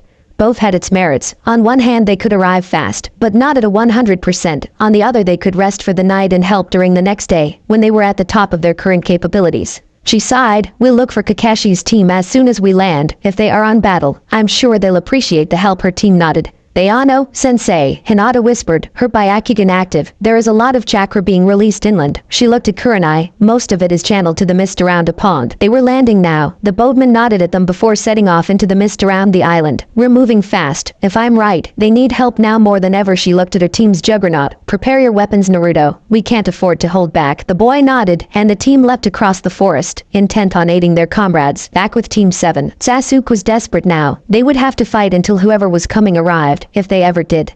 A glance at his wild teammate sent the thought across. We need to fight, Dog Boy, the Uchiha had told him. Hopefully we can release Sensei, and he'll finish Zabuza off. Deba nodded, still scared, speechless, but aware enough to know what would happen if they didn't fight. Sasuke ran at the water clones that had sprung from poodles on the grass, intent on taking some of them out.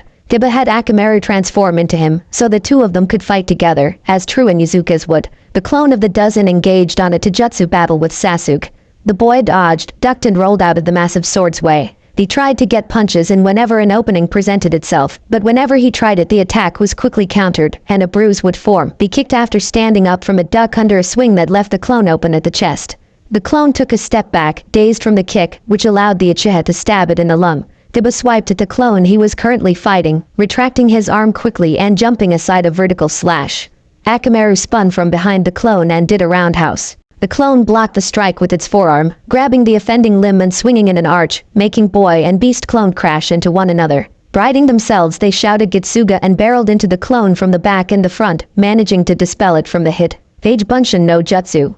A voice familiar to those from Konoha brought a smile of relief to their faces. 5 of the remaining clones were stabbed at a part of their body, making them nothing but poodles on the ground. One was disrupted by a palm strike to the heart, rendering it useless. 2 were shrouded by insects that sucked the chakra out of them, making them just water. The last 2 fell to a kunai to the throat. 4 people dropped to the ground, all of them on guard and staring at the demon of the mist. Hinata, Shino, stay with the client. Kurenai spoke with the voice of the leader. Naruto, is it only us around? Naruto crouched and put his palm to the floor. He closed his eyes, and his hand glowed blue. Yes, I think some animals are running away. But yes, the purple-eyed redhead answered, getting into stance again. Zabuza meanwhile was having a mental struggle. Damn, more brats and a woman. At least they look competent. His eyes narrowed when the red-eyed woman started making hand signs he didn't recognize. Genjutsu.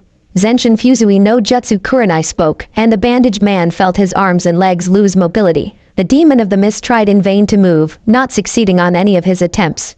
He had one option, one that would leave him with an uphill battle: interrupt his chakra flow and release Haddock. I admit you were smart at requesting reinforcements, Kakashi. He slowly moved his chakra inward. A flare of his chakra would make his students come. Still, better for me. More food to feed the demon. With a grunt, all of his pent-up chakra was released, making the younger Konohanin gasp as it hit them. Kubikira Boucho was on the move as soon as Abusa's mobility was back, attempting to behead the still dizzy white-haired man, but the attack was blocked by a reinforced kunai. Nice save, Kurenai, the copy nin panted out. You could have gotten here a bit earlier though. I was about to lose consciousness. His eyes moved from the Genjutsu mistress towards the swordsman. How about we finish this? He asked with an air of nonchalance. He dodged under a swipe and aimed a punch at the stomach of his opponent. The punch was grabbed, as was the counterattack with the flat side of the sword. Both Jonin jumped back and started moving in zigzags patterns, clashing blades whenever they met at the center of their trajectory. They ran back, making the same hand seals at the same time. How's copying me? Zabuza asked himself. It's like he can see what'll do. That's your thinking, right? His thoughts were interrupted by Kakashi. That must be that eye of his. I'm starting to get pissed off. Stop finishing my sentences, Suiton. Suryuta no Jutsu, they chanted at the same time, clapping their hands together. 2 dragons rose out of the water, circling around each other, snapping bites at the other, before rearing back, roaring, and crashed head-on into the other, raining water over the 6 genin and single Jonin watching. Zabuza glared into Kakashi's eyes. I am starting to hate that bloody monkey. Once again they started making hand seals, but unnoticed by everyone was the fact that Kurenai was doing them too. Take me no Jutsu, she whispered, planting the illusion on Zabuza. Said monster looked up from the feet of his opponent to his face, to see himself in the place where Haddock should be. What? How? Am I looking at a mirror? The monetary pause was what Kakashi needed to finish his chain before Zabuza did. Suiton. Daibakufu no Jutsu. He shouted. The large wall of water formed in front of the copycat, making Zabuza still with shock.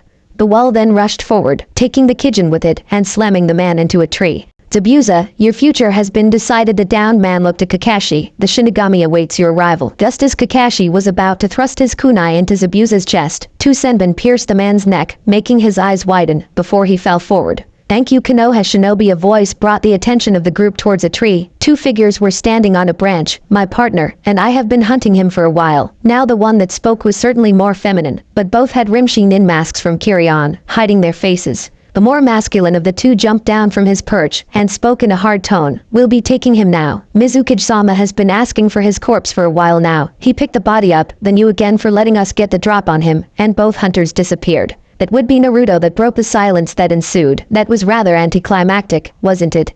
Everyone nodded in agreement. The guards were dropped eventually. Kakashi covered his Sharingan. Naruto let his talons disappear. Akamaru transformed back, and Hinata deactivated her Byakugan. Kakashi spoke in between panting breaths. Again, Kurenai, thank you for the help. I think the battle would have been drawn out if you hadn't arrived. Kurenai rolled her eyes. Kakashi's lone eye was straying around her body. Save it, Kakashi, she told him. The bridge builder scratched his neck and spoke to the ninjas. I'll be taking you to my home now. The kids nodded. It's about a mile away, so we shouldn't take long. Kakashi nodded, though his eye was becoming half-lidded. Lead the way, then he managed to say before he went to blissful unconsciousness. He was cached by Naruto, who deactivated his weights.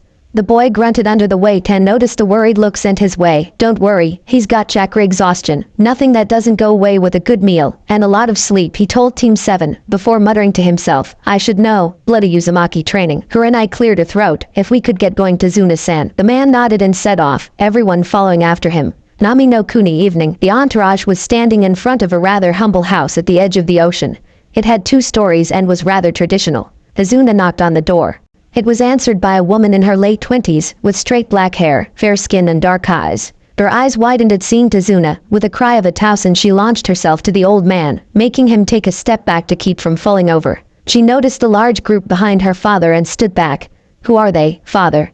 She asked the builder. Tazuna grinned. They are the super ninjas that got me here. He turned to the sweat-dropping group. Everyone, this is my daughter, Tsunami. Tsunami seemed surprised before she bowed to them. Thank you for bringing my father back, she told them. The group looked confused at the woman, and everyone had different reactions, 2 of them being Naruto scratching the back of his head and Hinata blushing, but that was usual for them. Kurenai, as the only responsible adult awake, took charge of the situation. It was nothing, Tsunami-san, she told the bound woman, who straightened herself. Would you be so kind as to direct my student? She motioned to Naruto, who adjusted Kakashi, to a room where he could put my partner. She waved them all inside. Of course, please come in. She guided them to the stairs. Inari, come to greet our guests. The boy, no older than 8, came down the stairs, looked at them with disdain, and ran to hug his grandfather. Aji-san, it's good to have you back, he spoke from within the embrace. The drunken builder smiled at the kid. It's good to see you too. Inari, he pointed at the shinobi gathered at the small living room. The disdain was once again the main emotion seen on the boy's face, completely 180 from the affection shown to his grandpa. They're going to die within the week following the statement. He ran up the stairs, ignoring the shouts from his mother.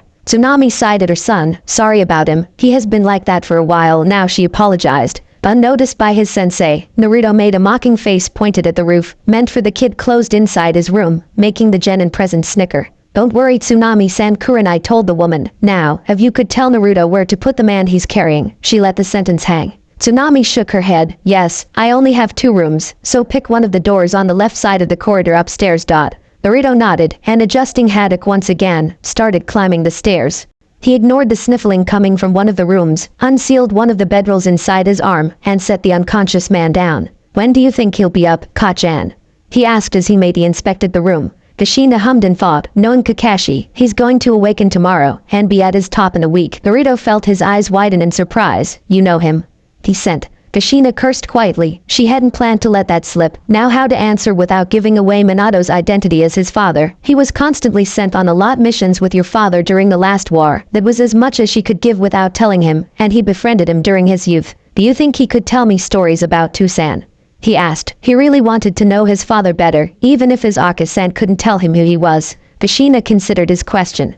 It couldn't hurt, hearing someone's opinion, one that wasn't hers, sure, but remember, you can't know his name until you're released. She was cut off by an annoyed Naruto, Takebetsu Jonin, so I can defend myself in case it gets out, and his enemies come to get me. She had told him this every time he asked when he was younger. He probably knew the ensuing rant that would follow if he hadn't interrupted by heart. When Kushina was about to retort, Naruto was called downstairs by his sensei, effectively cutting off the discussion. They ran down the stairs, jumping over the last 3 steps.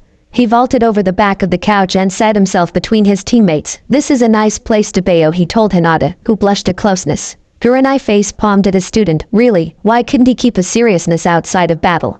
She looked at the genin of Team 7, who were seated on the somewhat smaller sofa. "Kids, I'm going to be in charge until your sensei wakes up," she told them. "What was the last thing he showed you?" Sasuke looked at his teammates before answering. "He told us that we mastered the tree walking last week. We've been at it, so it's more natural." Sakura added something of her own. "He wanted to teach me a jinjutsu this week. It would be the 3rd. Kurenai nodded. She had suspected that. The girl had small reserves and good control. Still, she would have to get out of the fangirl phase. She had been staring at the Uchiha for a while now. Kiba spoke when the woman looked at him. "He has been helping me improve my speed for my taijutsu." Kurenai nodded again. It was more than what she had expected. Honestly, the man was so lazy and laid back that she was sure he would have let them train on their own, after improving what he believed was more important than anything. "Has he tested your natures yet?" She wasn't expecting a positive answer. She herself hadn't tested her students, though she was going to do it if the mission hadn't interfered. The only reason Naruto knew his was because he had had trouble with the normal Bunshin. Sakura and Kiba assumed curious expression and shook their heads, while Sasuke only grunted in response. "Naruto," she called to her hyper student, who looked up from his discussion with Shino. "Do you have some special paper inside your seals?" The boy looked confused, before his face lit up with understanding, and he nodded. "How many?" Team 7, Hinata, Shino and the civilians present looked on in confusion as Naruto's face screwed up in thought. While he crossed his arms and looked at the tattoos on them. Finally he sighed. I think I have 3, maybe 4, he told her, shaking his head. "I was going to give them to you, sensei, but it slipped my mind," he admitted sheepishly. The red-eyed woman sighed at her student, once again questioning his mental capacity. She shook those thoughts off. Someone that could prank the Anbu was by no means an idiot, especially if he did it repeatedly. "I'll have to ask the hentai if he has some," then she muttered. She turned so she could look at everyone present. "I believe we should go unpack. Tsunami-san, Tazuna-san, call any of us if you need help." The civilians nodded and the young genins followed upstairs, the boys entering the bigger of the 2 rooms, and the girls the smaller one. Dining room 8:50 p.m. There wasn't anything noteworthy for diner. It was tasty, as most homemade food was, but because the whole Gedo had over the country, everything was half spoiled. It was a silent affair, the only noise coming from cutlery scrapping the plates, with the occasional rustling from someone shifting his position. The portions were small, only enough to fill them, but not enough to leave them with a rounded belly. Sakura felt her vision wander sometime after she finished her meal. Her eyes settled over a piece of furniture with photos on top of it. The particular one caught her interest, one that seemed to be missing something, as if a part of it had been "Excuse me, Tsunami-san, but why is that picture ripped?" She pointed at it. The atmosphere of comfortable silence changed into an awkward, and Sakura found herself regretting asking the question. The Nari slid his chair back and stood up, quickly storming up the stairs.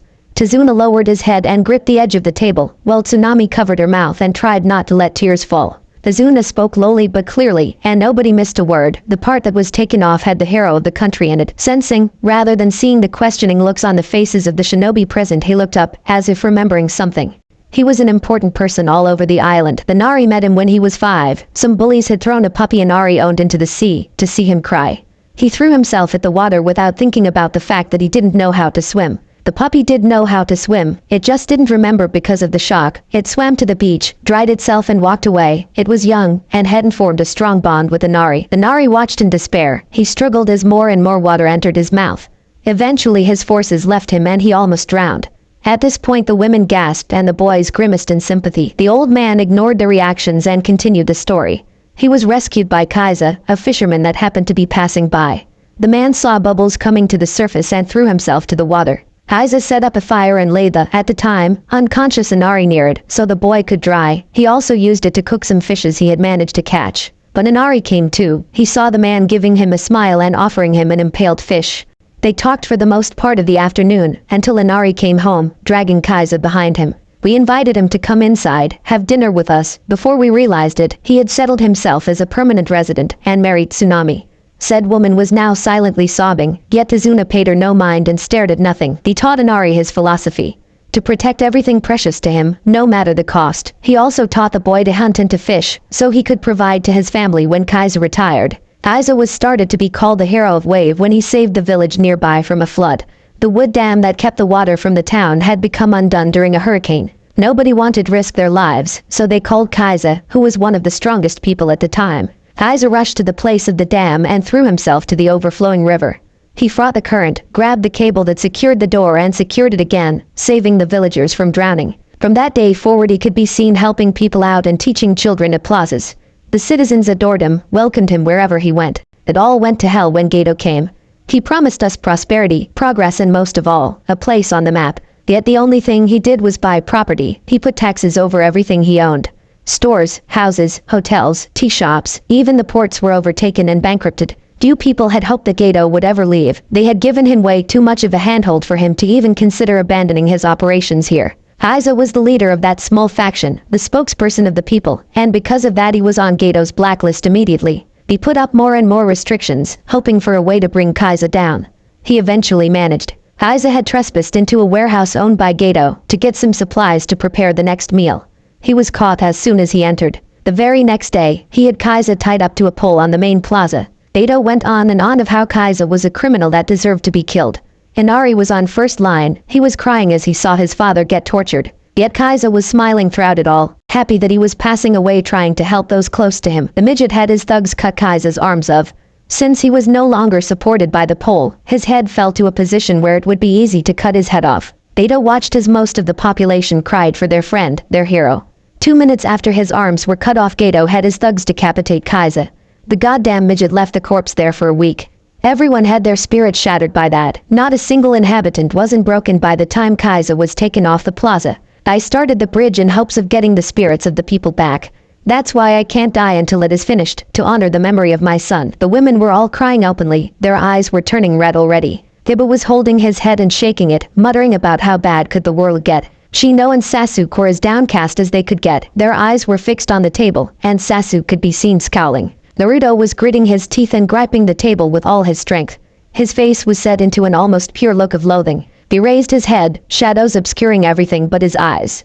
He looked at the bridge builder directly in the eyes, and made a statement that surprised everyone. Don't worry about Gato from now on. By the time we leave the fucker will be dead. His eyes were glowing with barely restrained anger. Everyone shivered at the look, but Naruto paid them no mind.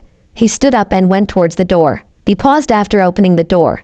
Don't wait for me to come back. I'm going to gather information, he told everyone over his shoulder, before slamming the door close. Everyone looked bewildered at the door. No one, not even his team, had seen that part of Naruto. What just happened?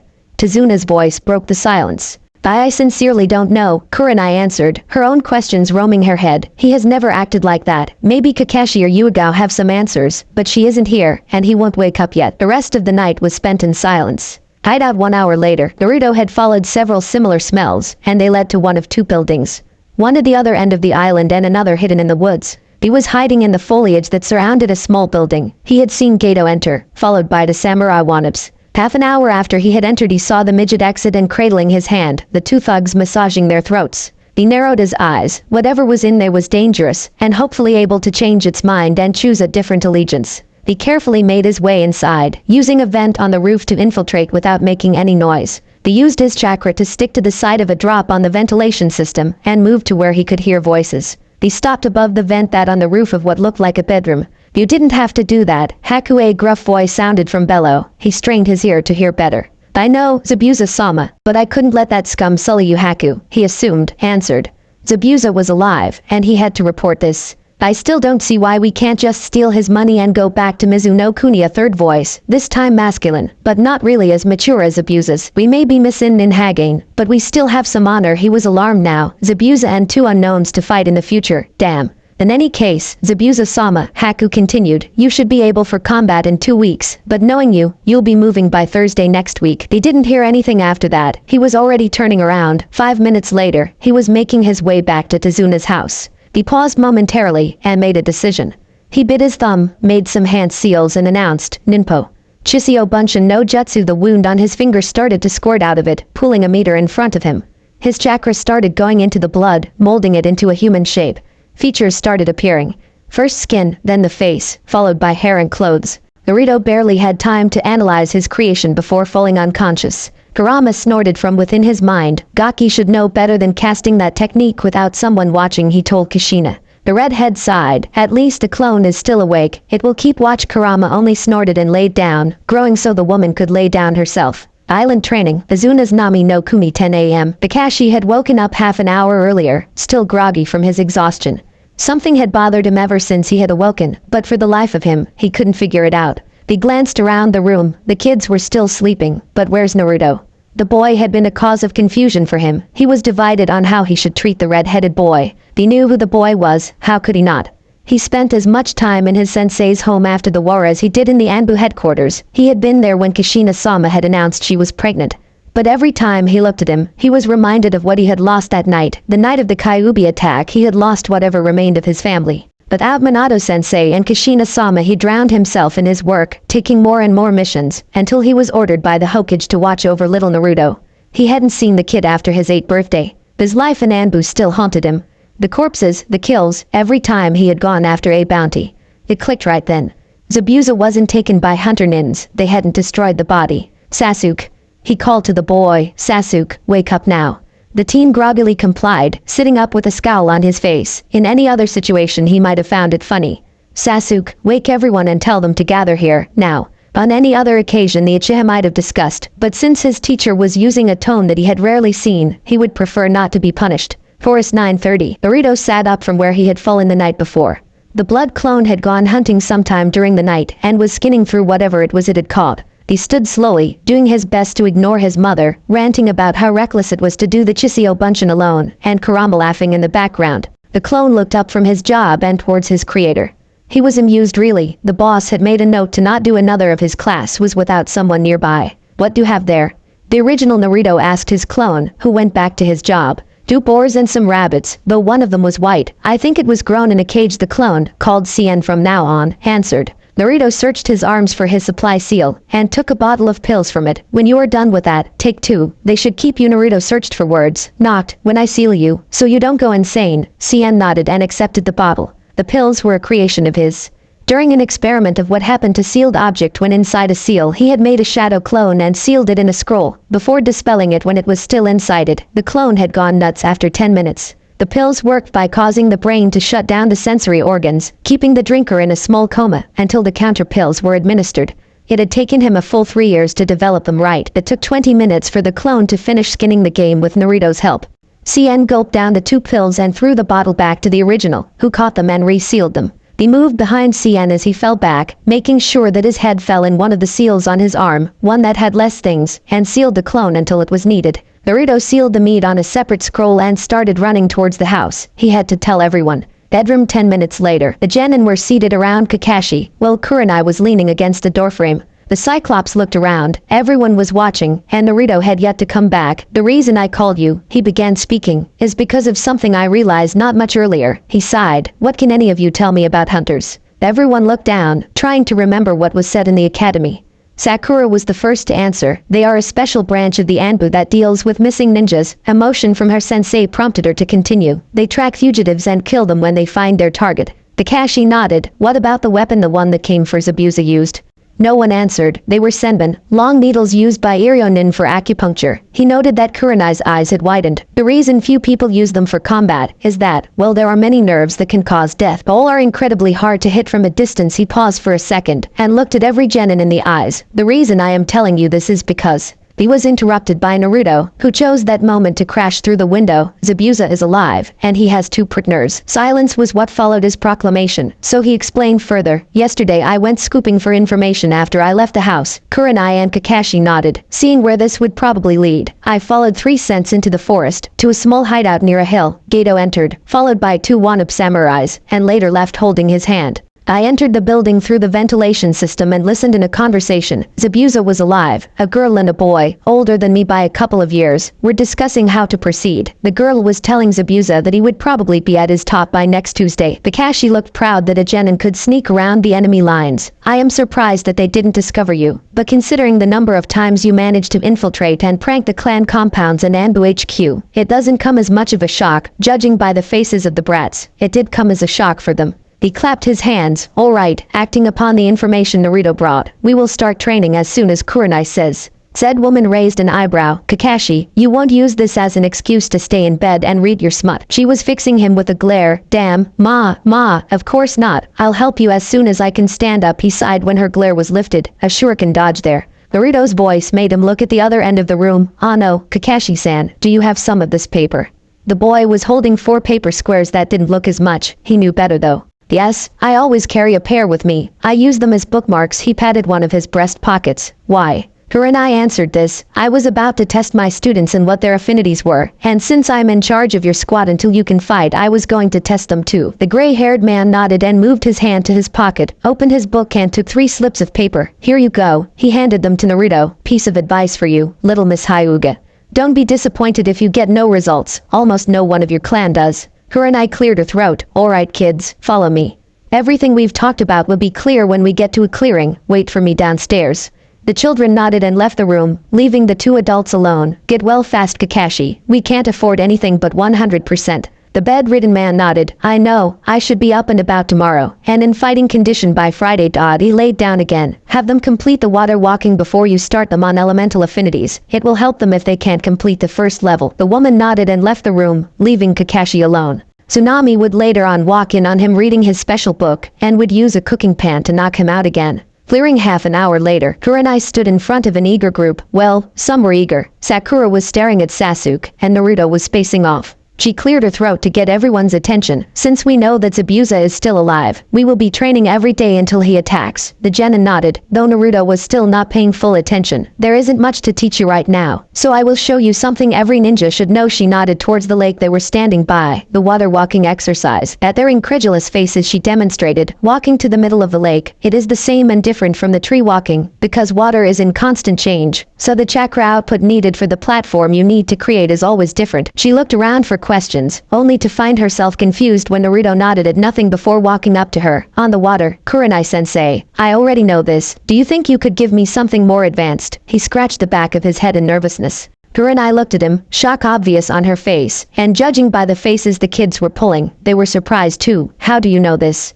I'm pretty sure I haven't teach this to any of you, she told him in disbelief. Naruto looked even more nervous, and his answer was whispered. The seal leaks its chakra into me after purifying it. He pointed at the spiral on his stomach. I wouldn't be surprised if I got more chakra than Gigi. I had to learn to control it before the academy Tebeo. She nodded. The Hokage probably knew this.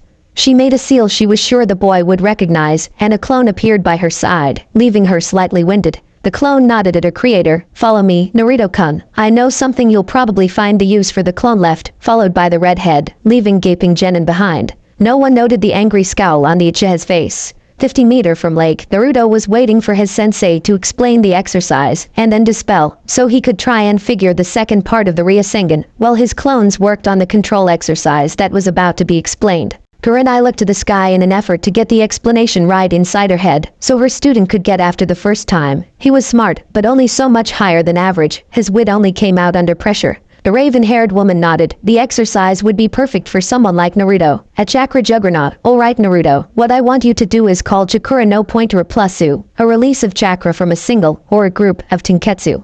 Naruto tilted his head. That wasn't much useful, was it? Most jonin learn this when, and if, they enter Anbu. The only reason I learned it was because of my specialty on Jinjutsu. So it was either hard, unpractical, required higher reserves or both. Kurenai continued as I reading his thoughts. The reason it's so unused is because of its impracticality on the field, and its price as time goes on. So he could use it as much as the Kage Bunshin then. I works by sending a beam of chakra through a Tenketsu, and them lowering and getting the output of chakra higher. The more practice you have with it, the more Tenketsu you can send beams from. If you manage to get your output and number of Tenketsu high enough, in theory you could stop your momentum or change its direction, giving you a way to dodge midair. That was so useful. Why the hell didn't more jonin learn this? Once again anticipating his words, she talked before he could. The reason only Anbu learn it is because unless you have a wind affinity, Irionin controller way too much chakra, you can't really use it in the field, and that's not taking into account the burns using chakra in such a way could cause. Naruto's mouth formed an O at that. He had forgotten about chakra burns. The last time he had suffered from one of them was when Kurenai had started them on the weapon balancing, almost 3 months ago. So he began, the only reason you are teaching me this is because the healing factor Kyuubi gives me, plus my huge reserves and wind affinity. The Jinjutsu mistress nodded. Yes, you are probably the only person I can think of that can make use of this. She gave a small smile when the boy grinned at her praise. Start with places you don't have seals on. I don't think they would react well to the influx. She watched as the boy took off his coat and shirt, leaving him with only his pants on. His arms were full of tattoos up the elbow. When she saw his back she gasped. 6 lines were marked on it, running parallel on groups of 3. They looked almost like claws, anima claws she realized, yet another thing to tell the Hokage. Sensei, Naruto's brought her out of her musings. How do I know if I'm doing it right? She smiled. He had noticed she didn't give that bit of info. Release as much as you can, and then make the quantity smaller, until you can no longer diminish it. She saw him nod before sitting down. He put his hands on a ram sign and started leaking chakra. The result was unexpected, to say the least. His chest felt as if something was pushing it. He had to put his hand behind him so he didn't hit head, but just as he did the stream cut off, leaving him panting. Bad, he said, didn't go well. Not only had he underestimated his reserves, there was a blister on his chest, and it was big. Kurenai only smiled. Don't worry, Naruto-kun, she told him. I'm sure you'll figure it out. She was sure. He had managed harder things. The rest of the day he spent burning himself on different places. In her time to Suna's house, the group of soaking genin found a red-skinned Naruto helping Tsunami on the kitchen. He had offered to help the woman with the food when he arrived because she didn't have much to prepare, so he had given her some steaks from the boar his clone had caught. His torso was uncovered, showing his tone back to the teens as they entered and making inner Hinata drool. His full concentration was in front of him. He had found a herb that when prepared right would make the rice taste incredible, but would make it uneatable if made wrong. So immersed into his recipe he was that he didn't notice when his teammates in Team 7 entered. He only noticed them after the rice was done cooking, so he was surprised when he saw 5 wet teens inside the living room. The surprise didn't last much though. After only a few seconds of staring he started to laugh like a madman. Sasuke scowled at the laughing redhead, though whatever he was going to say was put in harsher words by a wet and moody Inizuka. What the hell are you laughing at, Reddy? Normally the slide at his hair would have made him angry, but coming from the wet dog boy, nah. It's, he managed to say in between laughs. I didn't realize it would be this funny to see another genin trying to water walk. His composure only stayed for a few seconds, before he was reduced to another fit of giggles. The members of Team 7 growled at the purple-eyed boy, while he tried to get his laughing under control. Shino, too, was staring angrily at the boy. His laughs were reminding him of one of his last failures at the exercise. A bug had crossed him, and his concentration wavered, while he was thinking on how to add said insect to his hive at home. The only dry ones were Kurenai and Hinata, who were only wet around the ankles. They had probably lost control a couple of times before getting it back. The Kashi had descended from the stairs and the sound of laughing, and he started cackling as soon as he saw his team. Naruto and the man stayed like that for a while, and only stopped once Tsunami had told them that dinner was ready. Much like the day before, the meal was a silent affair, once again with the only noises being the scraping against plates, but something changed this time. Inari was particularly broody. The boy suddenly put his chopstick down. Why do you even try? His whisper made everyone's attention go to him. His head snapped up. Why do you try to go against Gato? You are just going to die. He pointed to Naruto. And you are going to be the first to go. So carefree. He didn't notice the room got colder. I bet you don't even know what it is to suffer. Ed made it. Faster than the teens could follow, Naruto had jumped over the table, grabbed Inari, and was now holding him by the shirt against the wall. The room was freezing now, and not a single trace of Kai was present. You think you have it hard? His whisper was loud enough to be heard by everyone, even if not intended. Try dealing through the fucking hell I live in a daily basis. Every adult, save the few smart ones, treat me like the plague. I was alone most of my childhood, shunned, starved. Do you know what the worst part is? Everyone but Inari shook their heads, that when I did found someone who cared for me, they were inside a seal so complex I can't even think about how to break it. The kid's eyes strayed towards the tattoo on his stomach. I have to see them as they seed around, trying to find a way of breaking free without killing someone on the process, and even if they don't show it, I can tell that they hate being like that. Silence fell for some seconds after that, but Naruto ignored it and continued after taking a breath. Do hate Gato? Then use your 2 damn arms and do something about it. Don't just sit in your room and brood. The hand gripping the shirt let it go, making Inari fall. Once again Naruto made his way to the door. I'm going to train. Don't wait for me. I won't be back until midday tomorrow, he said without glancing back. Unknowingly he had sparked Inari's memory, and he heard a whisper on the back of his mind. If something is truly important to you, even it's heartbreaking, even if it's sorrowful, you keep on trying and trying. Even if you lose your life, you keep on protecting it with these 2 arms. Then, even if you die, you leave behind the proof that you are a man forever. He would do a lot of thinking that night. Mentality. Inari's room, midnight. Young Inari was looking out to the sea. The harsh words Naruto had said had struck deep within him, and he had started to think of his attitude on the past year. He didn't notice when someone entered his room. Boo, he did notice Kakashi sitting down next to him. Nice night, isn't it? The boy didn't answer, making the white-haired Hanan sigh. He didn't mean anything by what he said, you know. No response. What he told you, he probably said to himself countless times. He was ignored by everyone, and occasionally beaten. Those were some of the nights he didn't have watch over the then red blonde. I was there when he made his promise to get strong and respected, and watched him train to the brink of exhaustion, and then some, since he was 8.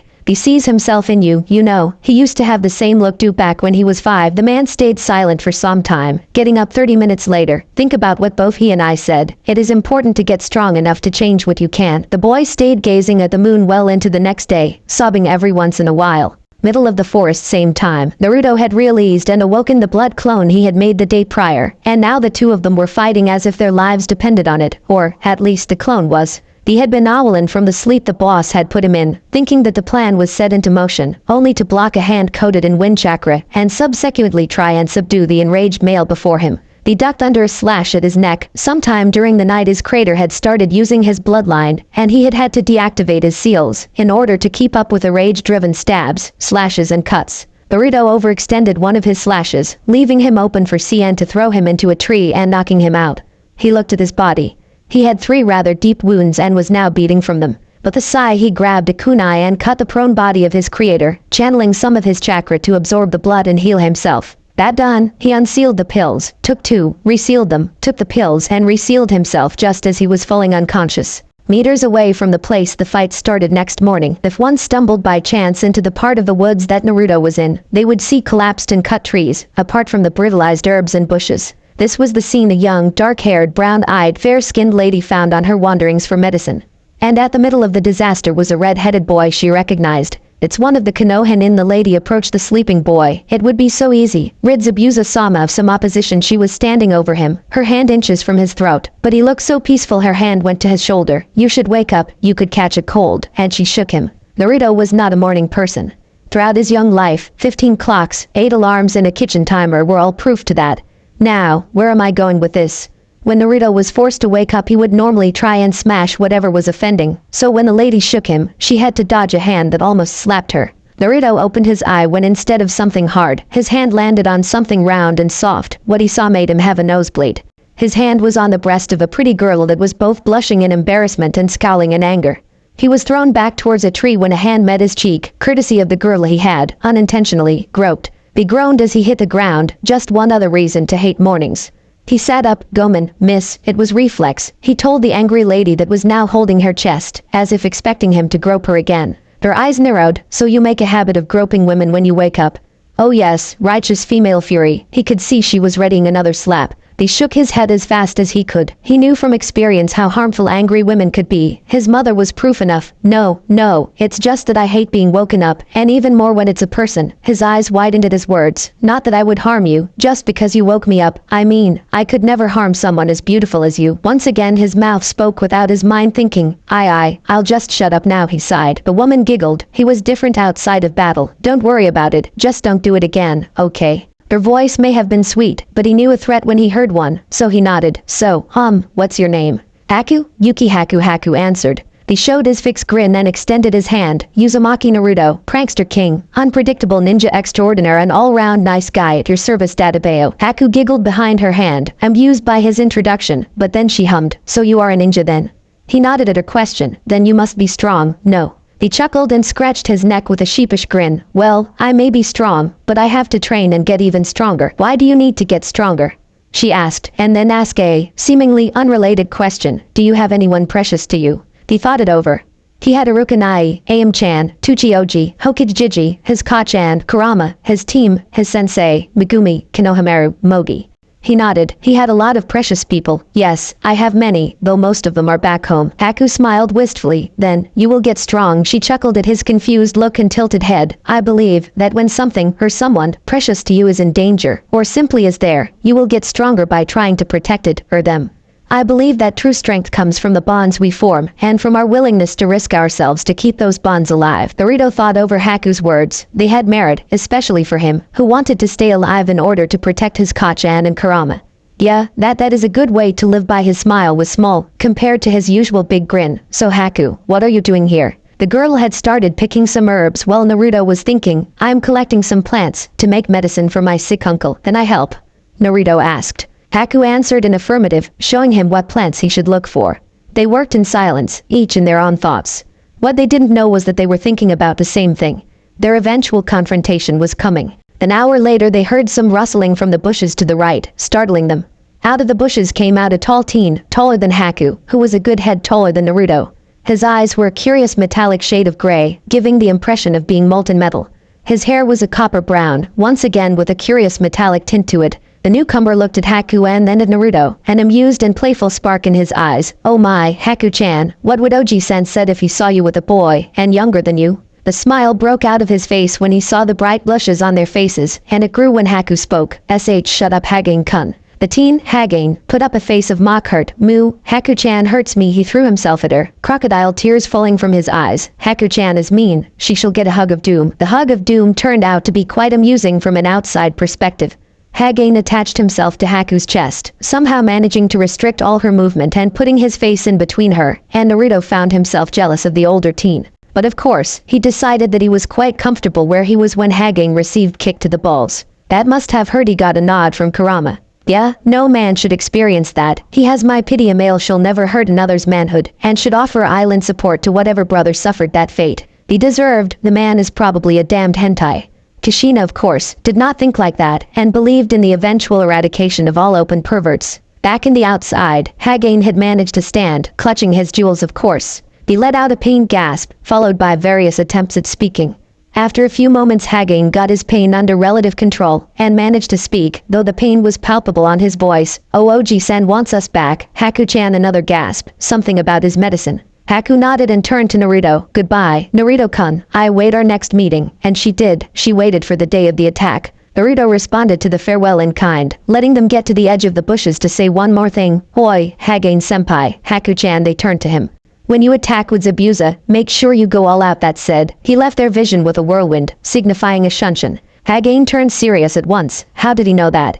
He asked Haku in a hard voice. Haku was surprised, both at Hagane and at Naruto. I don't know, she answered. He looked coolest all the time I was here. Hagane looked at the spot where Naruto had been standing. Then, we may have a big problem. He started walking. Come on Haku-chan. Oji-sen is waiting. Just as he had come, the serious Hagane disappeared. Naruto had watched the whole thing from a few trees away. You do realize that you gave away the surprise. Kushina spoke into his mind. He turned around and started hopping towards the bridge. It may not have been the smartest move, I know, but I want to fight with everything I have, not to be underestimated. He though back. Kurama snorted. You should have just take them down when you could, but then again, that is not like you, so nothing to do there. Kushina spoke after a brief silence. You won't be able to spy on them now, and they will go for the kill. I know.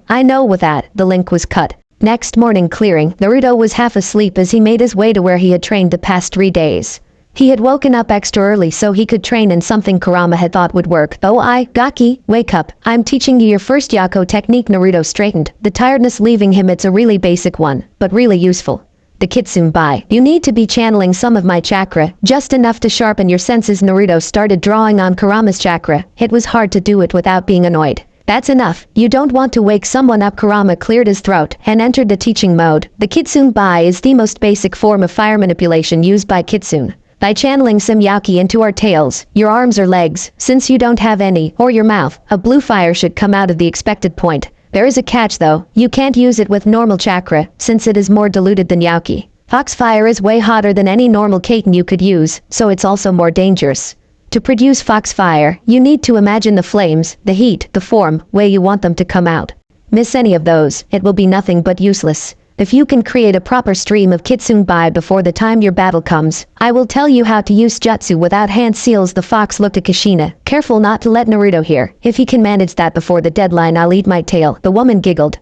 Knowing her son, he would somehow, by a half-assed idea, he would manage it. Naruto just created 10 clones so they could work on the control exercise Kurenai-sensei had given him. He may have gotten it to the point he could reduce his chakra output by a dime, but that was not enough. Now, to figure out the Kitsune he had a feeling that something would go wrong if he didn't hurry up, what with Kurama's Yaki flowing through him, even if it was less than a quarter of a tail. This felt his hand burn like it never had before, and he sighed. It would be a long nighttime to Zuna's house. By Monday, Naruto didn't manage a proper use of the Kitsune. He could manage to make a flame on his hands, but as soon as he tried to extend it or launch it, it would flicker out, and only sparks would make it halfway to his target. The night was tense. Everyone was thinking about the battle that would come the next day. Naruto had managed to slip into Zabuza's hideout once again, but the only thing he had gotten out that day was the clan's name of the two apprentices, Yukihaku and Kinzoku Hagane. Kakashi had told them that they were part of a now extinct bloodline's form Kiri, but he couldn't remember what they were. Everyone lay there, on their beds, waiting for the moment sweet sleep took them. It was a long night. Morning next day, Naruto was the first to wake up. He stayed in his futon for some time, before switching himself with a blood clone. He gave the antidote pills. Cien opened his eyes again. This time, as expected, he had woken up at his own rhythm, waiting for the grogginess to leave. The original had made a plan for today, and his was the most important part of it. The battle of today would save Wave, or they would die trying. As soon as his brain set itself in a normal way, Cien left the house without a single noise. 30 minutes later Tazuna made his way through the door, waking the males that were still sleeping.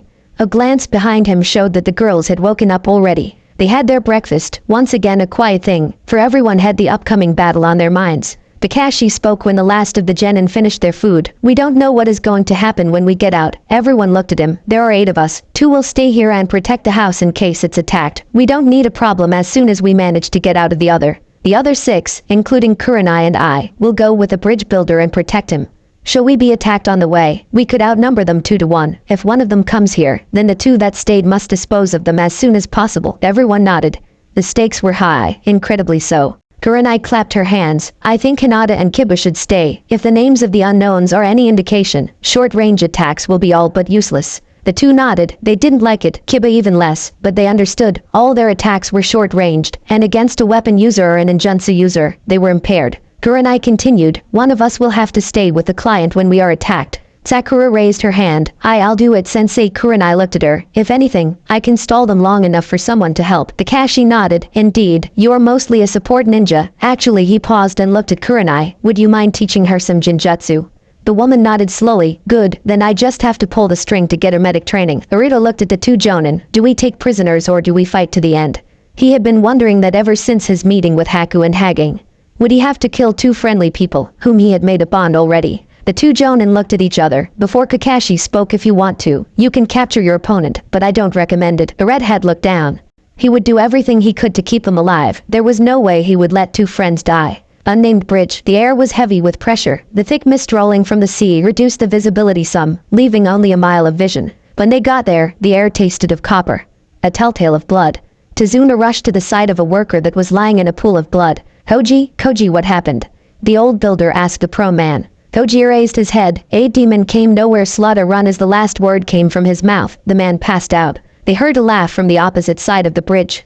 The mist cleared to reveal the demon of the mist and his 2 impostor companions. They saw the demo's grin from under his bandages. Looks like the fight will be interesting. His hand settled on the tiger hand seal, Suiton.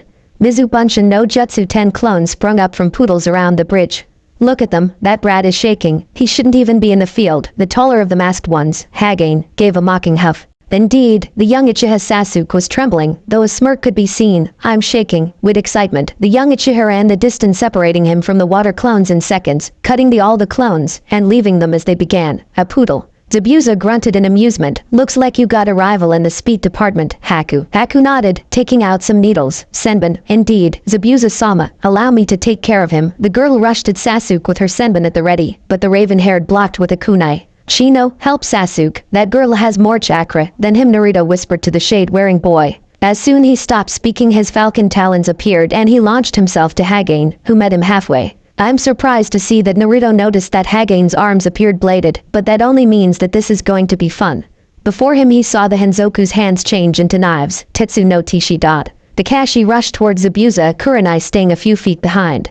You know, said Kakashi as soon as he clashed blades with Zabuza, you might have trained your two followers, had ducked under a slash and attempted a stab, but the two they're fighting are the best genin of Konoha. He leaned away from the falling Zanbatsu, the dark one. He is a prodigy. That did everything I gave him in a couple of days. Not to say he is an Uchiha. The widening eyes of Zabuza made him chuckle, and a red head. Back in the Ambu they call him the prank devil a block. He managed to sneak into the HQ and dye the whole inside, and uniform a bright pink. Dodge, roll, stab, duck and slash. He managed to prank the Hyugas in the middle of the day, and not even the Byakugan of the clan head saw him until he wanted to jump over a strike at his kneecaps. He is the number one, unpredictable, knucklehead, stealth master of Konoha. The Jonin charged lighting chakra into his kunai, shocking his opponent and allowing him to get a punch at Zabuza's chest. And you know the best part, he continued taunting. He is the last of the Uzumaki. Zabuza drew breath.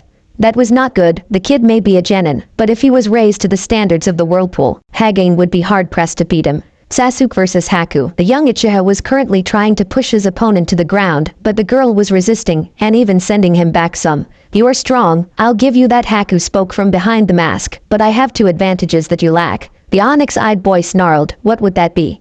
He mocked, trying to bait the masked girl into recklessness. One would be the fact that we are standing near water. A scoff met that statement. The second would be that both your hands are occupied. Well, one of mine is free. She lifted her left hand and started moving through seals. How on-handed seals should be impossible, thought the last Uchiha, but it wasn't, and the proof was right in front of him. Haku stopped her hand. Hijutsu. Sentatsu Susho. 1,000 needles raised themselves from the water around them. Sasuke could feel the smugness coming from his opponent as she jumped out of the way.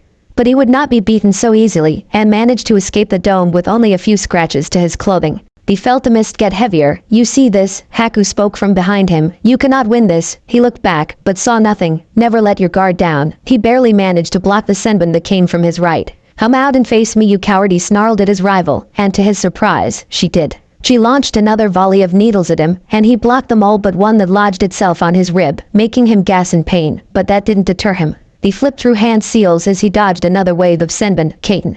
Kakaku no Jutsu, a fireball thrice his size, flew from his mouth and headed towards the girl, who managed to leave the target zone unscathed. It would be a long fight. Haku reached the same conclusion. I would like you to give up now, she told Sasuke, who just scoffed. Very well, please, forgive me for what I'm about to do. Her hands blurred. Hyoten.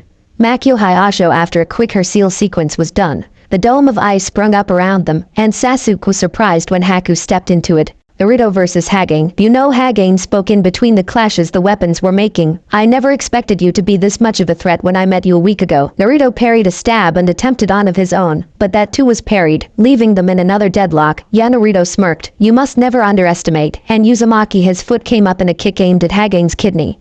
It might just be the last thing you do. Hagane launched himself to the left as a clone did a drop kick where he was standing. He clapped. Nice, you managed to create a clone without me noticing. The two Narutos came at him, attacking in a perfect tandem. When the original kicked high, the clone would kick low, then the two would stab at the same time and different speeds, leaving him to predict who would strike first. Hagane stopped a kick aimed at his throat and stabbed the offending limb, causing the clone to be dispelled. He jumped back and smirked at the redhead. Well, you shouldn't underestimate me either. He stabbed the air in front of him. Tetsuzum.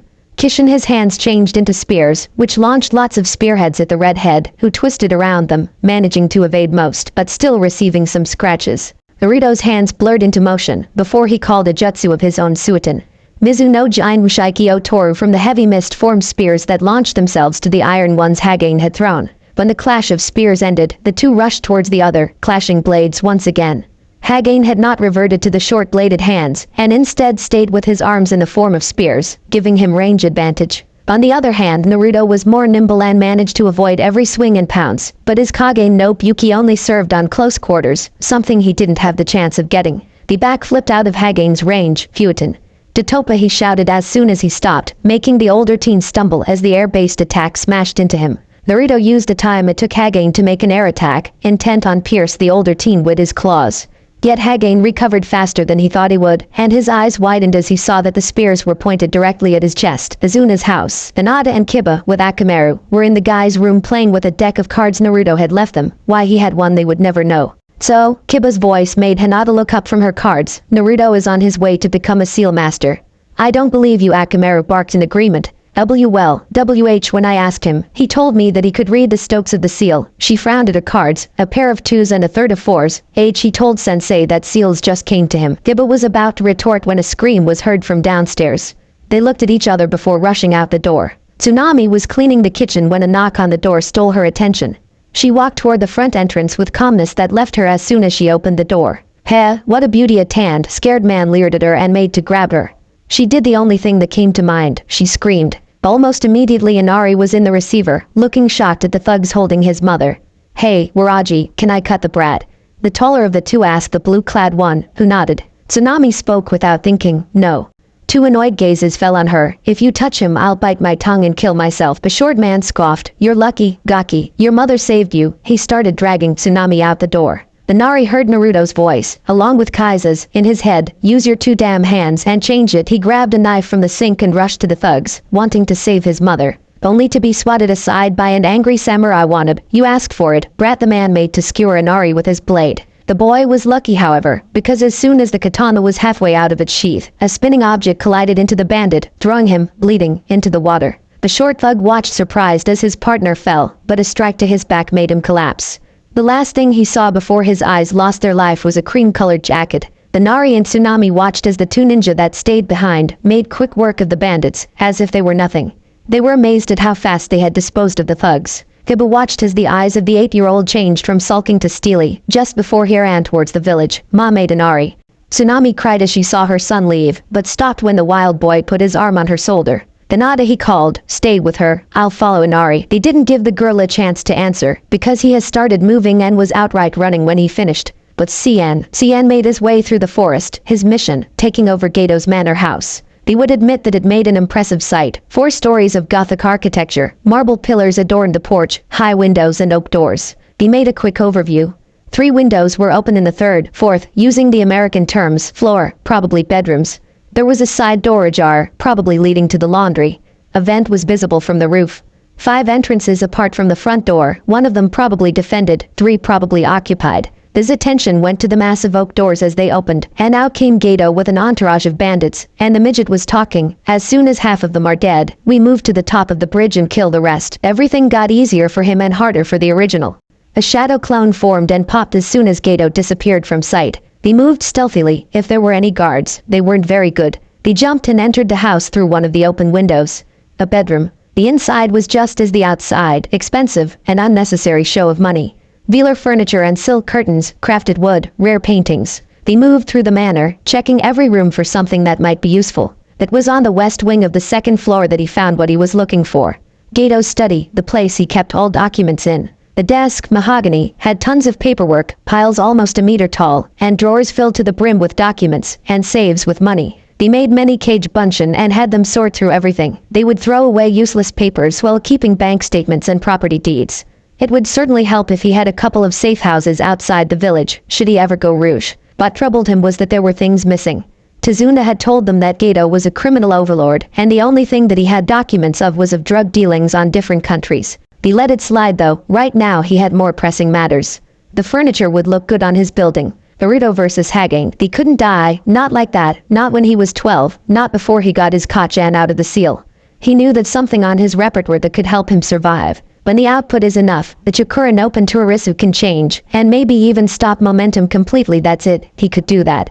His whole mind into this chest, his chakra output skyrocketed and his body was thrown back, startling the older teen. He landed on his butt, and he couldn't help it. He laughed, the laugh of a man that had found salvation after months on the wild. It worked. His half-assed, not battle-tested, totally unorthodox method of dodging worked. He did it again to get out of the way of a falling spear. How the hell did you do that? Hagane screamed. He had come so close at winning his battle only for victory to be thrown, quite literally, out of his grasp. He was, understandably so, quite pissed. Naruto grinned after he got back to his feet. That, my friend, would be telling he moved into his stance, and I'm not the kind to do that. He rushed at Hagane. The older teen had changed his whole forearm to a sword. The two clashed blades, swords versus claws. Naruto grinned again, his palms opened, and Hagane felt himself being pushed back by whatever it was the redhead had done. Hagane stopped a kick to his side, once again unprepared for the push that came after it. Naruto disengaged and jumped back to make a quick status check. His reserves were down by a quarter by keeping the Kage no Buki active, and the use of the Chikura no Torisu. A clone had dispelled and informed him that Gato would come soon, so the battle had to end. His hands blurred, making the hand seals for his more devastating water release technique he knew. He moved, twisted and dodged around the slashes Hagane was throwing at him. The chain was long, and the jutsu costly, but it would damage Hagane enough to leave him out. Uzumaki Hijutsu. Yuzu no Kami. The mist around him condensed into arms that started spinning around him. The Yuzu no Kami, or Whirlpool Devastation, was one of the few high-tier his mother had taught him. It needed lots of water, and even more chakra to maintain. It used surrounding water in any form, and made tentacles that started spinning so fast that they joined in one big whirlpool that whipped anything in the area around the caster. But the amount of chakra he put into the technique, Hagane was littered with cuts and bruises by the time it ended, but he would live. They laid the metal user on the ground as he fell, unable to continue fighting on his own. Naruto himself felt that less than half of his reserves were still usable. Hagane coughed and looked at Naruto. "Why don't you finish it?" he asked. "Why don't you kill me now that I'm defenseless?" Naruto smiled tiredly because I doubt that Haku-chan would like it. His talons disappeared. "Besides, I could have done it on the forest a week ago. When your guard was down," he chuckled. "I'm just not that kind of person." He stood up and created a shadow clone. "Now, I got to see if my teammates need help. Hagane watched as the redhead walked towards an ice dome that had formed some time during the battle. "You are a weird person, Uzumaki Naruto," he told the clone, who chuckled sheepishly. With Shino, Naruto walked up to the shade-wearing boy. They were standing outside a dome of what looked like mirrors, and Sasuke was playing a porcupine inside. "What's going on? Why aren't you there?" The silent boy buzzed in answer. "My insects can't stand the cold. Only some of them are still out and sucking chakra of the technique, but they are incredibly weak." Naruto hummed and thought, before doing what he did best, annoy people. "Oh, Haku-chan." He was pretty sure Shino would hit him for shouting close to him. He walked so he was standing with his back to Sasuke. "I don't suppose you can let this poor pincushion leave?" he asked while pointing at Sasuke, who scowled at being reminded of his predicament. "No, come on, he can't die yet." "Well, how about this?" He grabbed a shell-shocked Uchiha and threw him out before Haku could react. The girl stared at the current scene. She knew Naruto could be eccentric, but this was too much. She finally lost it when he got a bottle out of nowhere and started drinking out of it. She launched an attack to the redhead, who moved out of the way. From the corner of her eyes, she saw that the dark-haired boy from before was trying to melt her mirrors from the outside, and he was partially succeeding. The ice user's attention went back to Naruto as the boy sent blades of wind at her. She was shocked when she saw his eyes were now a glaring red. The flame appeared on Naruto's hand, and the 12-year-old ran to one of Haku's crystals and started hitting the ice with his fire-covered hands. Coincidentally, he and Sasuke were hitting the same mirror with their attacks, though Naruto's side was melting faster. Their attack ceased when the screeching of 1,000 birds reached their ears, and Naruto had to run after Haku. When she ran to the source of the sound with a cry of Zabuza-sama, catching her just as Kakashi's attack connected with Zabuza's shoulder. Kakashi versus Zabuza. Kurenai could only hear the occasional sound of metal against metal and see the sparks when the massive Kubikuribachu clashed with a kunai. Around the beginning of the fight, Zabuza had thickened the mist, and the visibility was only of a few meters, keeping her from being able to target Zabuza in one of her illusions. She had retreated and was now standing beside a shaking Sakura and a sweating Tazuna, the latter straining himself so he could hear what was going on. Kakashi was starting to feel tired of the fighting. With a mist as thick as it was, his Sharingan was all but useless, and so was his normal eye. To top that, since the fog was saturated with chakra, using his nose would be impossible, unless he called his summons. His ears twitched, and he dodged a swipe from Zabuza, receiving a gash on his side from being only a bit too slow. The chuckle sounded from everywhere around him. "What's the matter, Kakashi? Am I too much for you to handle?" He leaned out of the way on a slash meant for his front. He took a scroll from one of his pockets. Not really. His carefree manner seemed to enrage Zabuza as he dodged a particularly viscous strike. "I just needed something I could track you with." "What?" Was that despair in Zabuza's tone? The smirk could be seen from Kakashi's mask. "Yeah, you see, I let you cut me a sometime back." He opened the scroll and rubbed some blood from his side in it, so my ninja could use it. He threw the scroll and started going through hand sings, clapping his hand over the scroll. As in hit the ground. Kuchiyus. Doten. Suga no Jutsu. 4 dogs burst from the ground under Zabuza, biting him on different places and leaving him vulnerable. Lightning sparked in Kakashi's right hand before it engulfed it completely. Zabuza was disturbed by what he felt. It's so concentrated it's visible. That shouldn't be possible. Kakashi ran at Zabuza with a shout of Rikiri, intent on impaling the missing nin through the chest. But the sound of clapping and a loud shout made his concentration slip, so his hand went through Zabuza's right shoulder, leaving both his arms useless. The mist cleared until the whole bridge was visible, and the dogs holding Zabuza in place disappeared with a puff of smoke. Standing there, with an army of thugs and mercenaries behind him, was the bane of Nami, Gato. The man was smiling a sick twisted smile, one that talked about a battle won. Looks like the demon couldn't handle some brats. The midget scoffed, doesn't matter. My friend's over here. He motioned to the bandits behind him. We'll deal with whatever you left. The army of men cheered. Zabuza forced his bandages out of his face and snarled at the midget. He looked at the boy sitting over Haku. Oi, Uzumaki, do you have anything I could use on those seals of yours? The kid nodded, already knowing where it would lead. Naruto unsealed a tanto he had bought in case he wasn't able to call the falcon talons. He wasn't very good with it, but it was perfect for what Zabuza was going to do. A clone took the blade to Zabuza, who put it in his mouth and charged at the giant force. Data ran back as soon as he saw the swordsman charge, ordering the mercenaries to attack the raging man. Zabuza slammed blade first into one of the bandits, tearing the man apart. He ran to the back of the group, disbowling everyone who stood on his way to his target. Some thugs would manage to land some of their attacks, resulting on Zabuza bleeding a lot from his back, but it did nothing to him. He was on the killing zone, the same as when he had killed all those kids back in the bloody mist. He had a target, and nothing would get between him and Gato, not even death. The mirage of an Oni formed behind him, scaring everyone senseless, and freezing Gato where he stood. The Kuritaker no Kijin paid no mind to them at all, not to the cries of agony, not to the whimpers of fear. The area around him had become mute, and nothing but the screams of Gato would bring sound back to him. Zabuza cut the head of the criminal as he begged for mercy, resulting in a shower of blood that was oddly satisfying. He made his way back to his students. Hagain was being helped up by a clone, while Haku was restrained by the original Naruto.